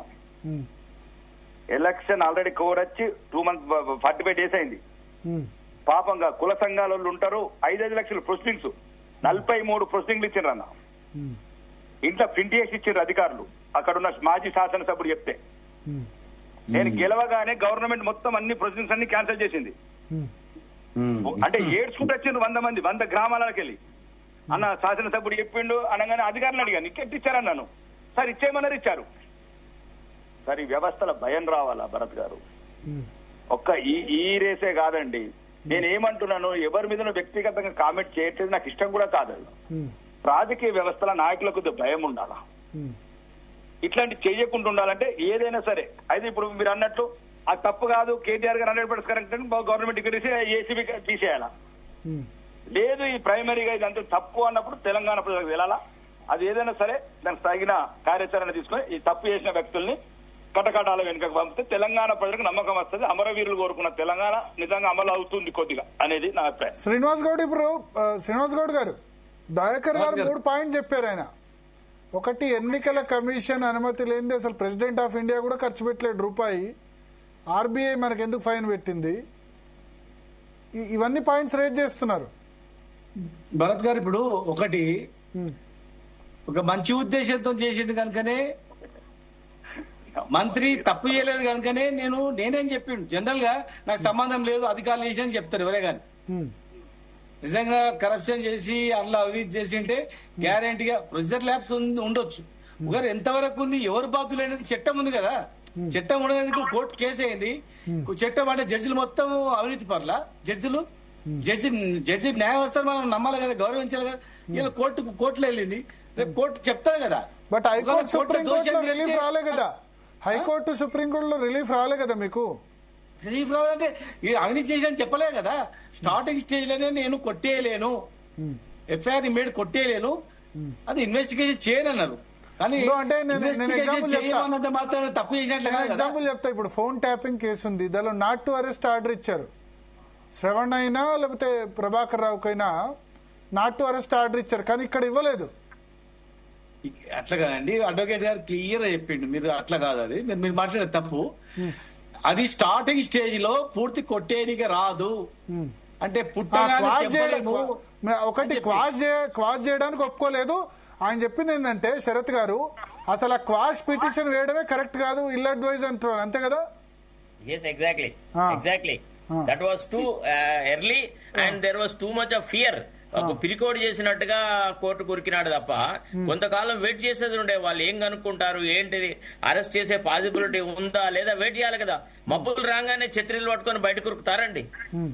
సో కేటీఆర్ ఆ పిటిషన్ వేయడం అక్కడ కరెక్ట్ కాదు. Quash exactly wrong. బట్ ముందస్తు బెయిల్ పోతాడు, క్వాష్ కాకుండా ముందస్తు bail politicians, sir. Both of them are politicians. The government is also politically motivated. The accused is also a politician kabatti they wanted to take political advantage of an incident. But to look at the issue from the standpoint of investigation అంటే ఇవాళ crime book అవుతే రేపటికే investigation జరిగి మొత్తం FIR is not a compendium of all facts. It only ignites action on the basis of the FIR. అట్లుండాలి. తర్వాత రెండోది భరత్ గారు, ఒక చిన్న విషయం. నిన్నగాక మొన్న మన సహ జర్నలిస్టు కొమ్మినేని శ్రీనివాసరావును అరెస్ట్ చేసినప్పుడు నీకు లోయర్ కోర్టులో ఆయన రిమాండ్ విధించింది. ఆ రోజున కూడా ఒక ఛానల్ కి ఇచ్చిన దాంట్లో దీంట్లో there is no case, nothing, it's ill advised, ఇది రాంగ్ అని అన్నాను. సుప్రీం కోర్టులో ఆయన మీద నేరం నిరూపించడానికి సిద్ధార్థ లూథ్రేను తర్వాత హరీష్ అతన్ని పెట్టారు, ముకుల్ రోత్కి పెట్టుకున్నారు, ఫార్మర్ అటార్నీ జనరల్ పెట్టుకున్నారు. అయినా సరే ప్రభుత్వం అన్ని డబ్బులు ఖర్చు పెట్టిన Mukul Rohatgi charges 15 lakhs per day, అతను Luthra charges 10 lakhs per day. Per day 10 నిమిషాలే, 10 నిమిషాలు. వాళ్ళు ఏం చెప్పినారు, there is nothing in this is nonsense అన్నారు. ఇక్కడ కేసు పెట్టి ఇక్కడ ఎఫ్ఐఆర్ బుక్ చేసిన తర్వాత ఇక్కడికి సిద్ధార్థ లూథ్రాన్ తీసుకొచ్చినాడు. ఇక్కడ అడ్వకేట్ జనరల్ లేరా, ఇక్కడ లీగల్ సెటప్ లేదా? నిజంగా ఇందులో దమ్ముంటే ఆర్గ్యుమెంట్ చేయడానికి. ఉర్దూలో ఒక షాయరీ ఉంటది భరత్, అదేంటిదంటే ఒక భార్య భర్త సాటిస్ఫాక్షన్ కోసం రోజు అన్ని రకాల వంటకాలు వండుతుంది. వండి కంచంలో పెట్టినాక కూడా వాడు రోజు పచ్చడి ఎక్కడ ఉండేది అని పచ్చడి పెట్టమని అడుగుతుంటాడు. ఒకరోజు భార్య, ఏమండి నేను ఇంత కష్టపడి ఇన్ని వంటలు వండితే నువ్వు అవేవి తినకుండా పచ్చడేది అంటే అందులో ఒక మాట చెప్తాడు, అగర్ తేరా సబ్జీ మే దమ్ నయ్యే తో ఆచార్యకి జర్రత్ పడితే అని.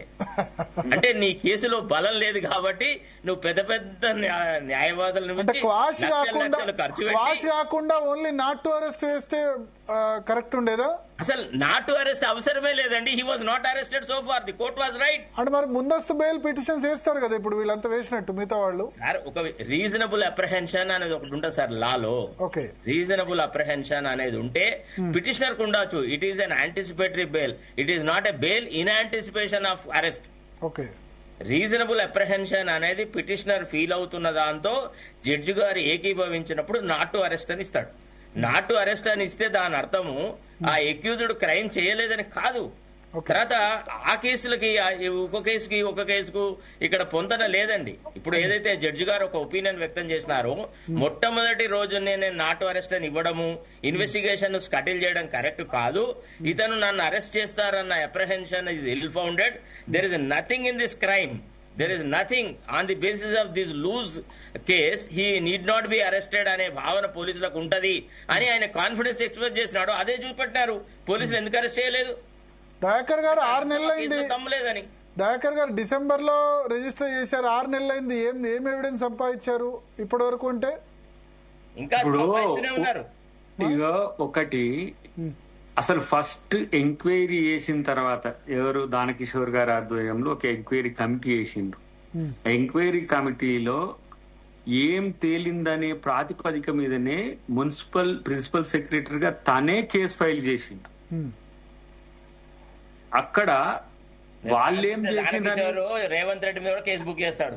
వీళ్ళేందరు ఆఫీసర్లు, వీళ్ళు సోడా నీళ్ళలాగా వాళ్ళు అన్నిట్లలో కలిసిపోతారు.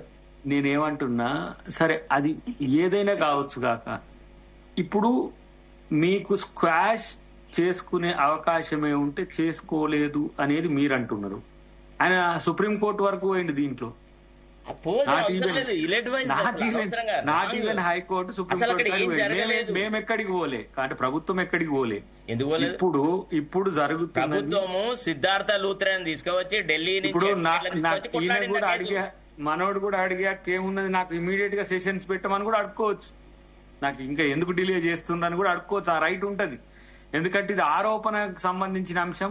రెండవది, డిపార్ట్మెంటల్ ఎంక్వైరీలో మిస్అప్రాప్రియేషన్ అనే దానికంటే ఇప్పుడు ఈ అధికారాన్ని వినియోగించుకొని తనకు లేని అధికారాన్ని తీసుకుని బదలాయించింది అనేది ఇక్కడ జరుగుతున్నదని చర్చ. నిమిషం అన్న, మన రేవంత్ రెడ్డి గారు గౌరవ ముఖ్యమంత్రి ఓటుకు నోటు కేసులో ఎన్నిసార్లు సుప్రీంకోర్టుకు పోయిండన్నా?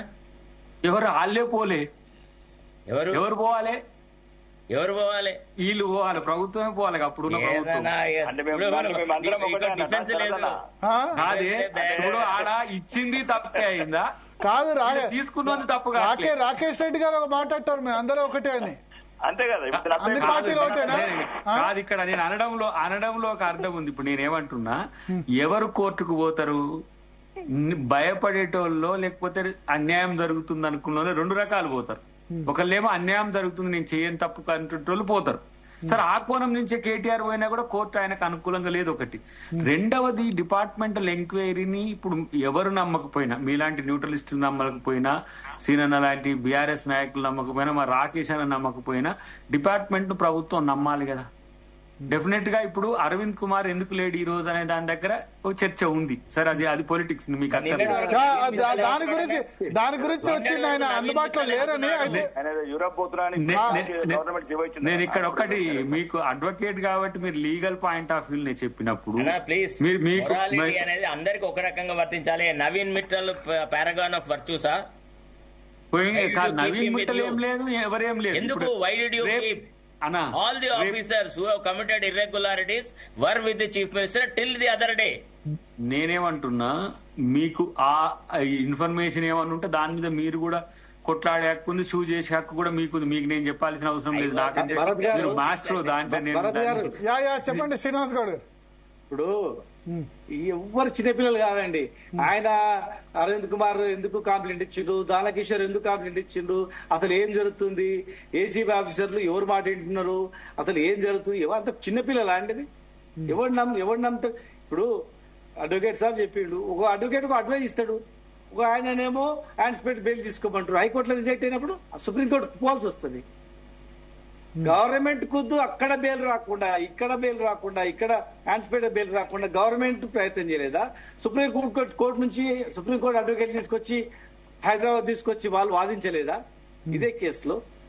ఇలా ఒక్కటి చెప్తా ఉన్నాం, ఏం తప్పు చేయలేదు కనుకనే కేటీఆర్ గారు ఒప్పుకున్నాడు. ఎలక్షన్ కోడ్ వచ్చింది కనుక ఇంకా మిగతా ప్రొసీజర్ ఉంది, అప్పుడే అయిపోలేదు కదా ఈవెంట్, ఇంకా కంటిన్యూగా ఉంది, ఇంకా 2 దఫాలుగా కార్ రేసింగ్ ఉంది.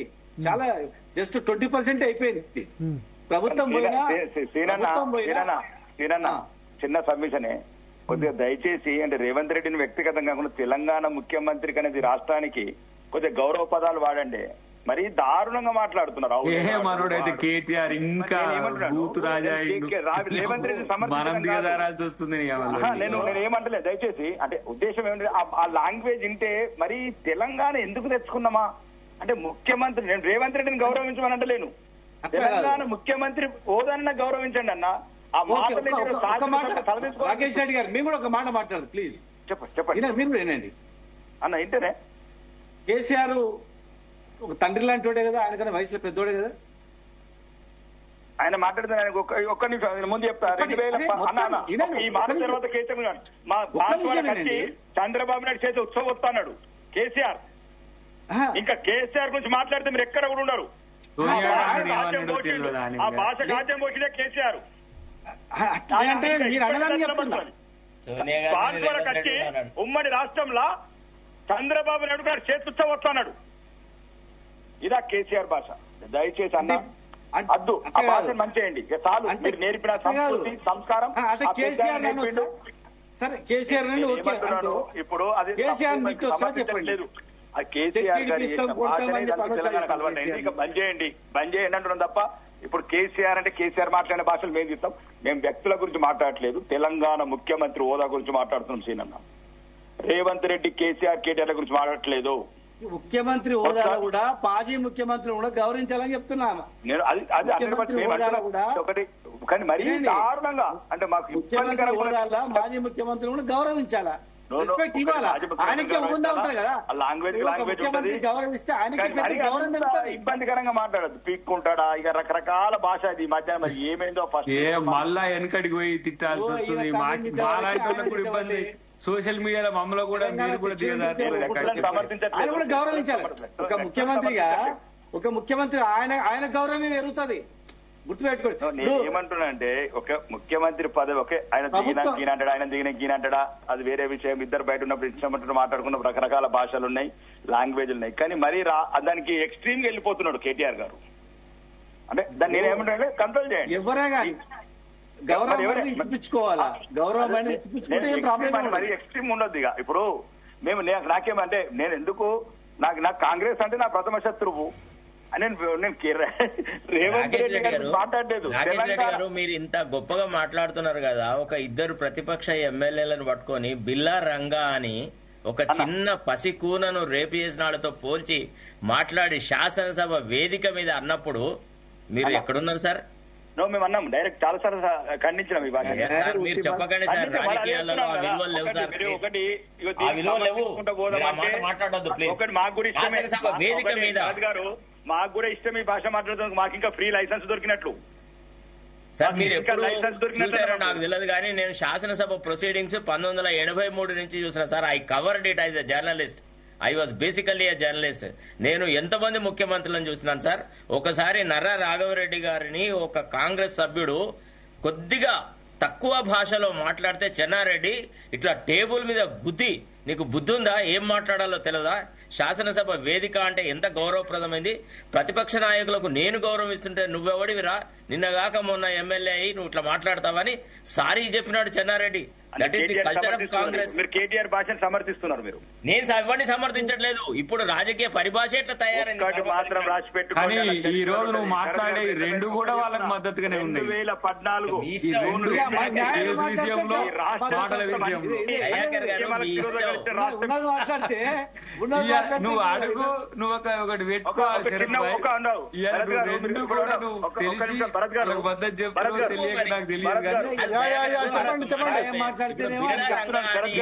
కానీ నేను ఎప్పుడు పడుతున్నా సోషల్ మీడియాలో చూస్తున్నా. ఇప్పుడు కేటీఆర్ అన్నదానికి నేను కౌంటర్ పెట్టినా Yeah. మన వాళ్ళు ఎవరు నీలాంటి నాకేం పోయింది కాదు, నీలాంటి న్యూట్రలిస్టులు నువ్వు నీ టంగ్ లూజ్ చేసుకోకు, నువ్వెందుకు చేసుకో, కానీ ఇప్పుడు నాకు ఇప్పుడు వస్తుంటే అవి చూస్తున్నా నేను. కేటీఆర్ వల్ల చర్చలో కాదు, చర్చ చూసిన వాళ్ళు ఏం కామెంట్ చేస్తున్నారంటే శరత్ గారు టీఆర్ఎస్ సపోర్ట్ చేస్తున్నారంటారు, రాకేష్ రెడ్డికి ఏమో కామెంట్ చేశారు రెడ్డి ఫీలింగ్ వచ్చింది, రెడ్డి ఫీలింగ్ వచ్చింది అందుకే రేవంత్ రెడ్డి సపోర్ట్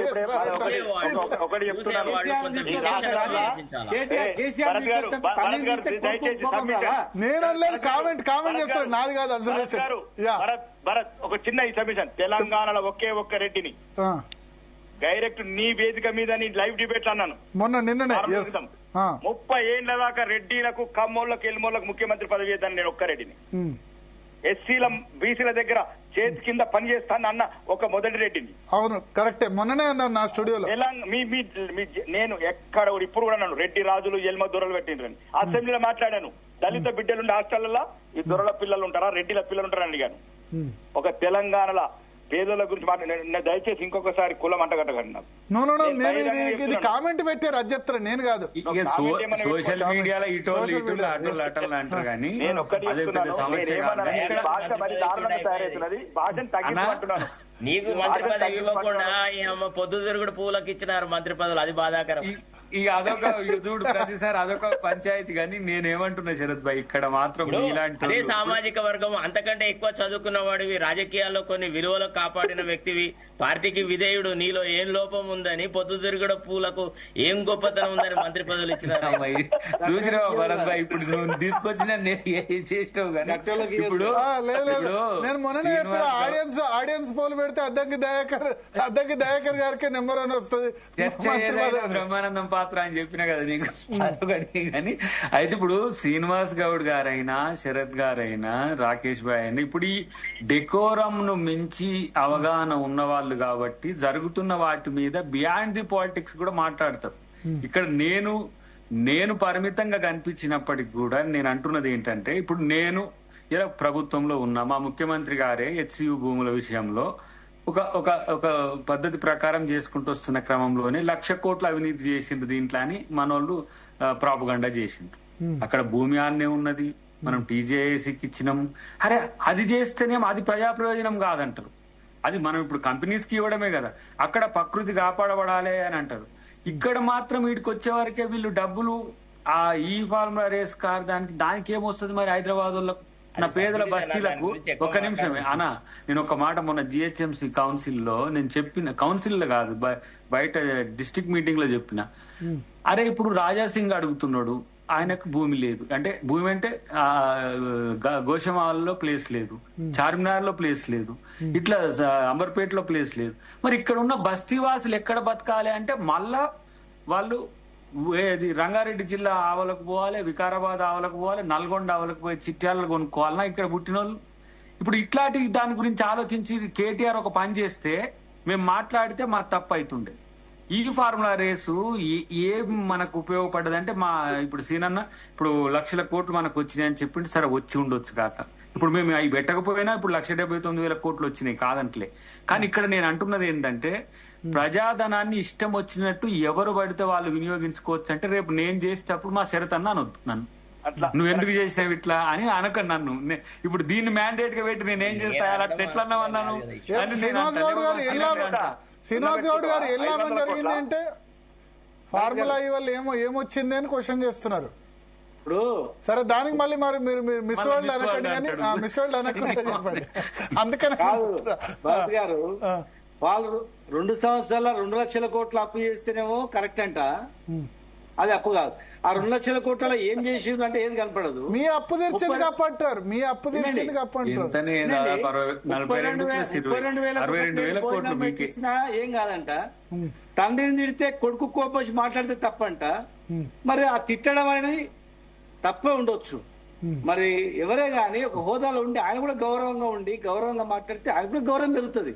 మేము దాది కాదంటలేదు ఎవరికైనా. ఇప్పుడు మీ తండ్రి అంటే మీకు కోపం రాదా? దయాకర్ గారు రాకేష్ రెడ్డి గారు తండ్రిని మాట్లాడితే ఒక్కటి ఏనండి మొత్తం మీరు అన్నిటికీ మీరు ధన్మం తగులుతే ఎట్లా? ఇప్పుడు మీ తండ్రిని అన్నాను అనుకో, మీ తండ్రిని అంటే నీకు ఏమనిపిస్తుంది చెప్పండి? నీ తండ్రిని ఎవరైనా తిడితే ఆటోమేటిక్ గా కొడుకు పౌరుషం వస్తుంది. భాష వస్తుంది. అది రాకుండా హోదా కాపాడుకోవాలి. స్టేజ్కి వచ్చిన తర్వాత మర్చిపోవాలని.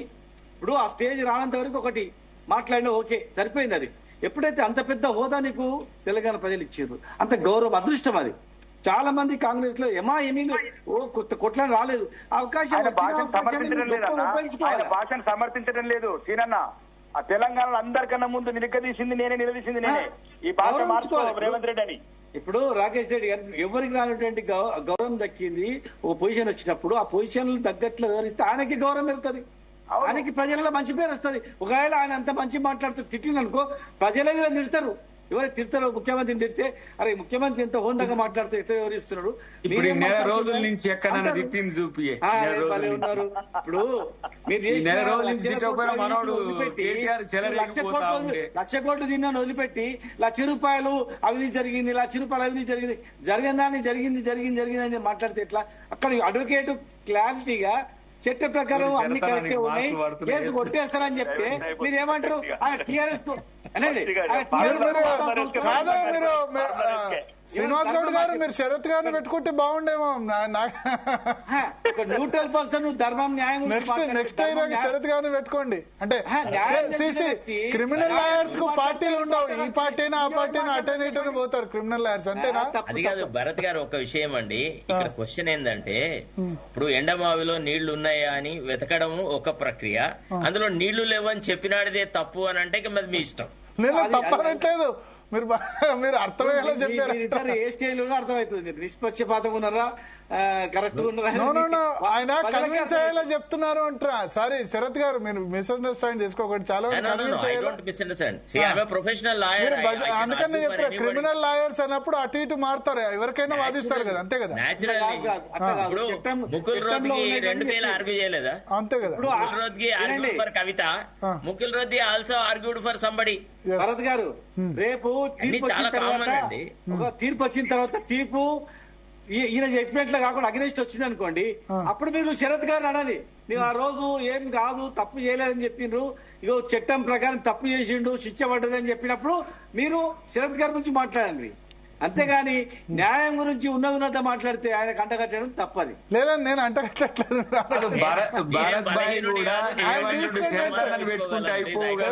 పెట్టుకుంటే అయిపోతుండే కదా అంటూ అడ్వకేట్ గా మీరు. Bharat, I shall tell you one thing. I am not a weak league. నేను I can defend myself 100%. తెలుసా? నేను ఎవరినైనా ఛాలెంజ్ చేసిన, అప్పుడు కేసీఆర్ ని కూడా ఛాలెంజ్ చేసిన. కొన్ని విషయాలలో నేను రిజైన్ చేసి వచ్చిన తర్వాత కేసీఆర్ వాళ్ళు చేసిన అవినీతి గురించి కూడా చాలా నిరాఘాటంగా మాట్లాడినా, నిర్ద్వందంగా మాట్లాడినా. దయాకరణకు తెలుసు ఆ విషయాలు. అందుకే పాపం అందుకు ప్రాబ్లం ఎక్కడ వస్తుందంటే, మర్యాద మనుషులకు సమస్యలయ్యా, ధర్మరాజుకే సమస్యలు, భీముడికి లేవు, ఎందుకంటే వాడు దుందుడుకు చర్యలు. కానీ ఇప్పుడు రాకేష్ రెడ్డి గారు అంటారు ఏంటంటే, మా రాజకీయ నాయకులకు ఎట్లా ఒక రూలు, సామాన్య ప్రజలకు ఒక రూల్ అన్న మాట మాట్లాడారు. అది దాన్ని ఎట్లా అడ్రస్ చేస్తారు శ్రీనివాస్ గౌడ్ గారు? దానికి ఒక ప్రక్రియ ఉంది భరత్ గారు. If you want I can give you a suggestion. చెప్పండి. పొలిటికల్ పార్టీస్ వాళ్ళు టికెట్లు ఇచ్చేటప్పుడు అమ్ముకోవద్దు. టికెట్లు they are not for sale.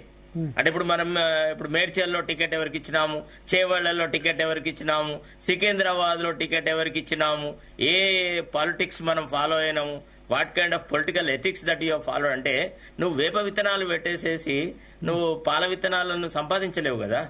టికెట్లు ఇచ్చే స్టేజ్ లో ఒకవేళ పొలిటికల్ పార్టీస్ గనక ఒక క్రమశిక్షణ కలిగి ఉండి, ఇప్పుడు వాళ్ళ ఇంట్లో పంది మీ ఇంట్లోకి రాగానే నంది కాడు కదండి. భారతీయ జనతా పార్టీ, కాంగ్రెస్ పార్టీలో ఉన్న ముఖ్యమంత్రులను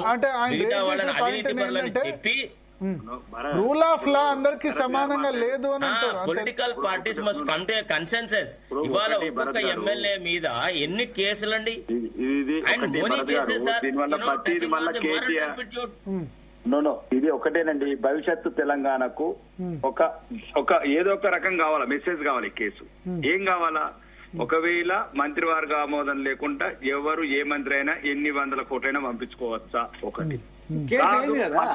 ఒక నిమిషం వినండి, ఒక నిమిషం వినండి. ఒకవేళ నేను దయచేసి నా మాట వినండి, నేనేమో ఎవరంటే, ఒకవేళ మంత్రివర్గ ఆమోదం లేకుండా ఏ మంత్రి అయినా ఏ ప్రోగ్రామ్స్ పెట్టాలి, లేకపోతే ఇంకొక రకరకాల ప్రోగ్రామ్ మంచి పెట్టాలనుకుంటే ఎన్ని వేల కోట్లైనా పంపించా తెలంగాణ పేద ప్రజల డబ్బు.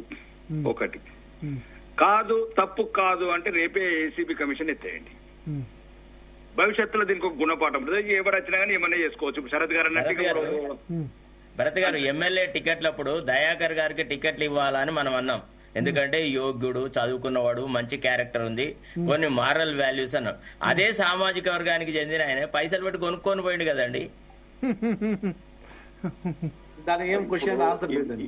ఇది ఏం చెప్పలేడు ఆయన. ఇట్లా ఈ ఆర్గ్యుమెంట్స్ వల్ల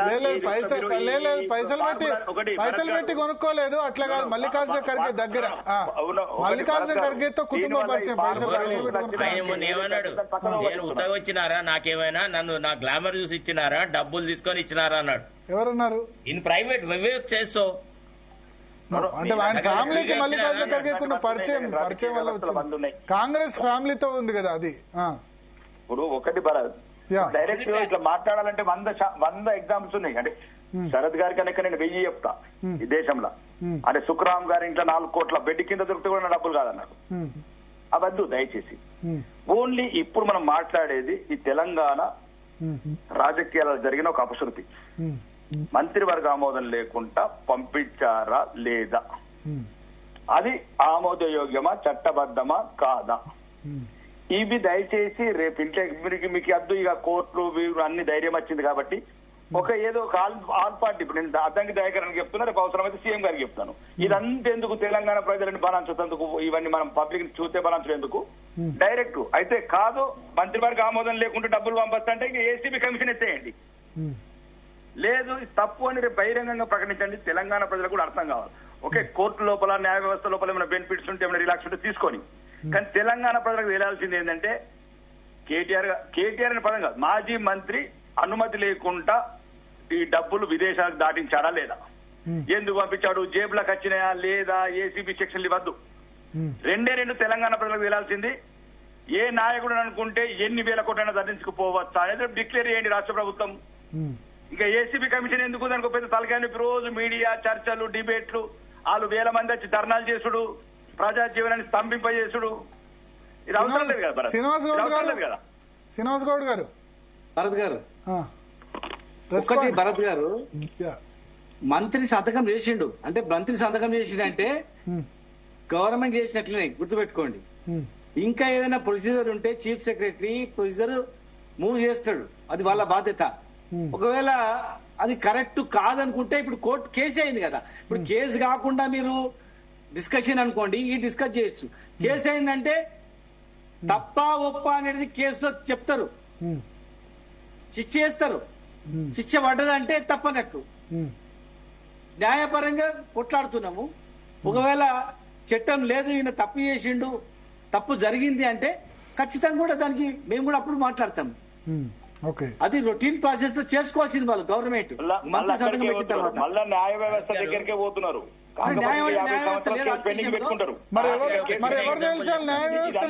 తెలంగాణ ప్రజల డబ్బు వృధా కావద్దు అంటున్నా.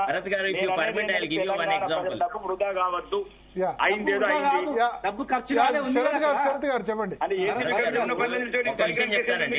ఒకటే చెప్తా, డబ్బు ఖర్చు కాలే, డబ్బు ఉంది అక్కడ, డబ్బులు ఉన్నాయి. ఒక విషయం చెప్తాను, చెప్పండి.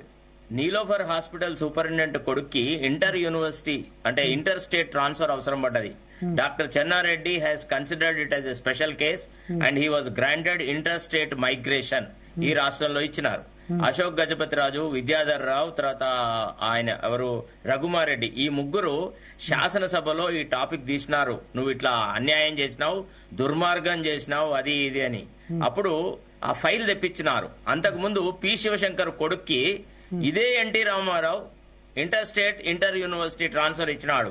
ఆయన ఏం చెప్పినాడు, డాక్టర్ చెన్నారెడ్డి ఆ ప్రపోజల్ వచ్చినప్పుడు నీలోఫర్ హాస్పిటల్ సూపరింటెండెంట్ అడిగినప్పుడు, do we have any precedent in the past, అట్లాంటి సంఘటనలు ఏమైనా జరిగినాయా, జరిగితే apply the same rule same regulation అన్నాడు. ఏ ఆఫీసర్ అయితే డాక్టర్ చెన్నారెడ్డి గారికి you may take a decision అని అన్నాడో ఆ ఆఫీసర్ని పిలిచి సావదిట్టినాడు. నువ్వు నాకు ఆ రోజు ఎందుకు కరెక్ట్ అడ్వైజ్ ఇవ్వలేదు, నువ్వు ఇప్పుడు ఇదంతా టాపిక్ ఎట్లా వచ్చింది అని శాసనసభలో చర్చ వస్తే డాక్టర్ చెన్నారెడ్డి ఆ ఫైల్ తీసి చూపెట్టినాడు. రామారావు గారు, మీరు గతంలో శివశంకర్ వాళ్ళ అబ్బాయికి ఫెసిలిటీ ఇచ్చినారు. Same principle I followed in respect of this gentlemen also. There you are giving this opportunity to a weaker sections. ఇక్కడ నేను ఆ నీలోఫర్ హాస్పిటల్ సూపరింటెండెంట్ రెడ్డి గంతే ఒక్కదాని మీద మాట్లాడితే మాట్లాడు కానీ ఇంకా ఏది మాట్లాడద్దు అన్నాడు.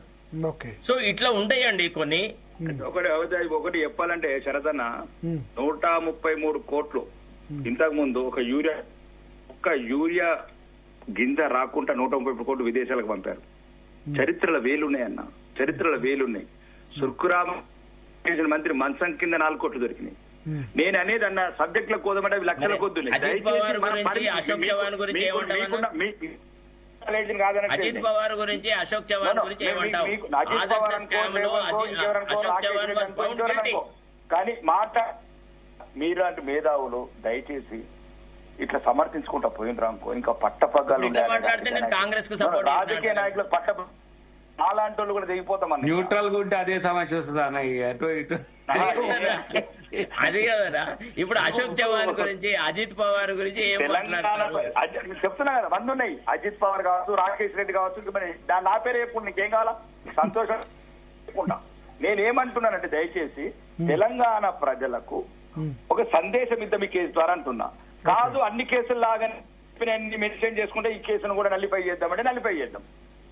కాదు తెలంగాణ ప్రజలకు ఒక ధైర్యం రాని ఇట్లా ఇట్లా పంపిస్తే ఇట్లా కొన్ని ఇబ్బందులు అవుతాయంటే రాజకీయ నాయకులకు మాకు గుణపాఠం వస్తుంది. భవిష్యత్తులో తెలంగాణ ప్రజలకు కొద్దిగా సంతోషం చేకూరుతుంది. మంచోళ్ళకి టికెట్లు ఇవ్వండి. మిమ్మల్ని ఏమైనా నొప్పిస్తే నన్ను కొద్దిగా ఇబ్బంది పడతాను. నేను అనేది ఏంటంటే రావాలంటున్నా. చర్చ కన్క్లూడ్ చేసే సమయం వచ్చింది. ఒక్క నిమిషం శ్రీనివాస్ గౌడ్ గారు, ఫైనల్ గా ఏంది? హలో భరత్ గారు చెప్పండి. ఫైనల్ గా ఏం జరగబోతోంది? ఇగో ఫైనల్ గా ఏముంది, కోర్టుల కేసు అయితే అయింది. ఏసీబీ ఏం చేయబోతుంది? వాళ్ళైతే మళ్ళీ ఫోన్ ఇవ్వన్నారు. ఏసీబీ ఏం చేయగలుగుతుంది? మాక్సిమం ఏడ ఇరికియాలో ఏం చేయాలో వెతుకుతుంది భూతద్దంలో పెట్టి. ఉన్నది ఏం లేదు అందులో. పిలవడము, అరెస్ట్ పెట్టడము, అరెస్ట్ చేసి రెడీ అన్నారు కదా, అరెస్ట్ అనుకుంటే అరెస్ట్ చేస్తారు, తీసుకుంటారు. అంతకన్నా ఎక్కువ చేయడానికి ఏమి ఉండదు.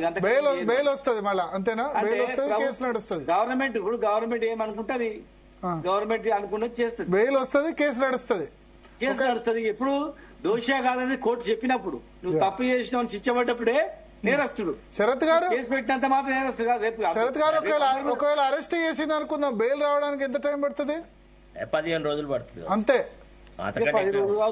ఎందుకంటే ఇక్కడ గవర్నమెంట్ లో ఎట్లుందంటే, తెలంగాణ గవర్నమెంట్ లో వాళ్ళ న్యాయవాదులు వచ్చి కేసులు ఆర్గ్యూ చేయరు. వాళ్ళు వచ్చి వాయిదాలు అడుగుతారు. మాకు 15 రోజులు వాయిదా ఇవ్వండి, ఇన్స్ట్రక్షన్స్ కి 20 రోజులు ఇవ్వండి అని అడ్వకేట్ జనరల్ వచ్చి వాయిదాలు అడుగుతారు. అంతకంటే ఎక్కువ ఏం లేదు. ఇక్కడ కేసు వచ్చి ఆర్గ్యూ చేసేటప్పుడు ఎవరు లేడు ఇక్కడ.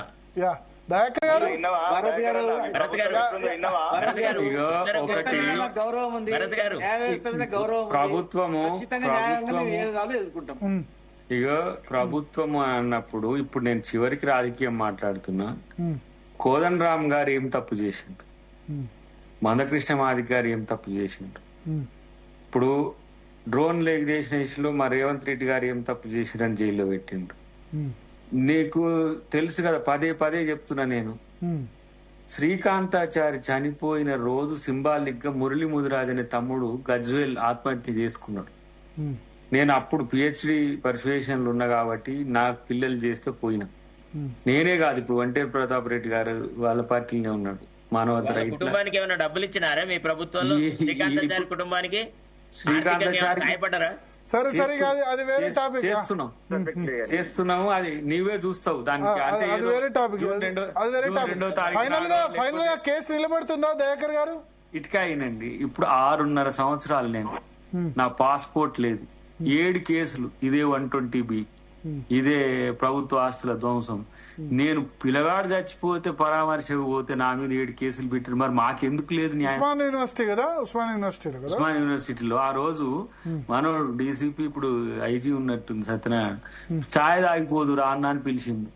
నేను వాళ్ళని పోలీసుల మీద యాసిడ్స్ పోస్తుంటే ఆపిన, యాసిడ్స్ పోస్తారన్న వాళ్ళని ఆపిన. రాళ్ళది మన బాహుబలి త్రిశూల వ్యూహంతో వాళ్ళ మీద దాడులు చేస్తుంటే వాళ్ళని ఆపితే నన్ను తీసుకుపోయి ఒక రూమ్ లో పెట్టి తీసుకొచ్చి పోలీస్ స్టేషన్ తీసుకొచ్చి ఇక అన్న వద్దంటుండే కేసులు పెట్టాలా అని డైరెక్ట్ జడ్జి కాడ మేము దేశద్రోహులం, ఈ తెలంగాణ ఉద్యమకారులం, నేను తెలంగాణ కొరకు ఎట్లా కొట్లాడినో సీన్ నాకు తెలుసు, ఆయన నేను కలిసే ఉన్నాం కాబట్టి తీసుకుపోయి నేరుగా చెంచల్ కూడా పొద్దుగాల మాకు అదేంది కిచిడి పెట్టారు బాగా టేస్ట్ ఉంది అనుకో, అది వేరే విషయం. అంటే అంటే అసలు మరి మాకు లేదా చట్టం న్యాయం? 3 రోజులు మేము అఫ్ కోర్స్ మేము ఒక బీసీ బిడ్డ కోసం మేము జైలుకు పోయినా చరిత్రలో చెప్పుకుంటానికి ఒక అవకాశం వచ్చింది, అది వేరే విషయం. రాకేష్ రెడ్డి గారు ఏమైంది ఫైనల్ గా కేసు? ఏమైంది? దాన్ని ఇంకా నడుస్తూనే ఉంది 6.5 సంవత్సరాలు. ఇప్పటి వరకు ఆ ముగ్గురు లేరు ఆ కేసులో పెట్టిన వాళ్ళు. ఆ ముగ్గురు వచ్చినాకనే నేను ట్రయల్ కి వస్తారంటారు మా జడ్జి గారు. మరి వారు ఆ ముగ్గురు ఈ లోకంలోనే లేరు. రాకేష్ రెడ్డి గారు ఏమైతుంది అనుకుంటున్నారు? ఇది కాంప్రమైజా లేకపోతే కోర్టు ఒక అరెస్టా లేదా కోర్టులో డిస్పోజ్ అవుతుందా? కాంప్రమైజ్ అవుతుంది. ఆల్రెడీ చర్చలు మొదలైనవి. ఇక కొద్దిగా నువ్వు నన్ను తిట్టు, నేను మధ్యవర్తి మీరేనా? మీరంటే దేశం ధర్మం న్యాయం. ఎందుకంటే అట్లని కాదు, ఇప్పుడు ఏమైనా బీఆర్ఎస్ బీజేపీ ఒకటని, బీజేపీ కాంగ్రెస్ ఒకటని పబ్లిక్ కన్ఫ్యూజ్ చేస్తారు. ఒక పార్టీ ఇంకో 2 పార్టీలు ఒకటంటాయి. కాంగ్రెస్ ఒకటండి. కాంగ్రెస్ బీజేపీ కలిసినట్టు దేశంలో ఎక్కడ లేదు, రాష్ట్రాలలో ఎక్కడ లేదు భారత్. ఇప్పుడు ఇదంతా ఎందుకు రాజకీయ వేదికల మీద? ఒకటి, కాంగ్రెస్ కు బీజేపీ ప్రధాన శత్రువు, బీజేపీకి కాంగ్రెస్ ప్రధాన శత్రువు. ప్రాంతీయ పార్టీలు కర్ణాటక కావచ్చు, గోవా కావచ్చు, 30 రాష్ట్రాలలో 300 పార్టీలు ఉన్నాయి. Bharatiya Janata party this beauty of democracy. వాళ్ళకి నచ్చిన భావజాలంతో వాళ్ళు పొత్తుంటారు. బీజేపీ వాళ్ళకి నచ్చిన పార్టీలతో వాళ్ళు ఉంటారు. దాని తప్పేం లేదు. ఇప్పుడు జార్ఖండ్ లో ముక్తి మోరుస్తూ ఉన్నారు, కాశ్మీర్, ఇదంతా తప్పు ఏం కాదు, దాని మీద అవసరం లేదు. కానీ ఇక్కడ తెలంగాణ ప్రజలకు కావాల్సింది వాళ్ళకి న్యాయము. ఏదైతే 10 సంవత్సరాలు మొత్తము అనగదొక్కబడ్డ తెలంగాణ, అక్రమ కేసులు భయాలతో ఉన్న తెలంగాణ, కొద్దిగా నేను ముందు నుంచి అంటున్నా, కొద్దిగా శ్వాస పీల్చుకుంటున్నది. ఓకే, పాలన తర్వాత ప్రజలు నిర్ణయిస్తారు.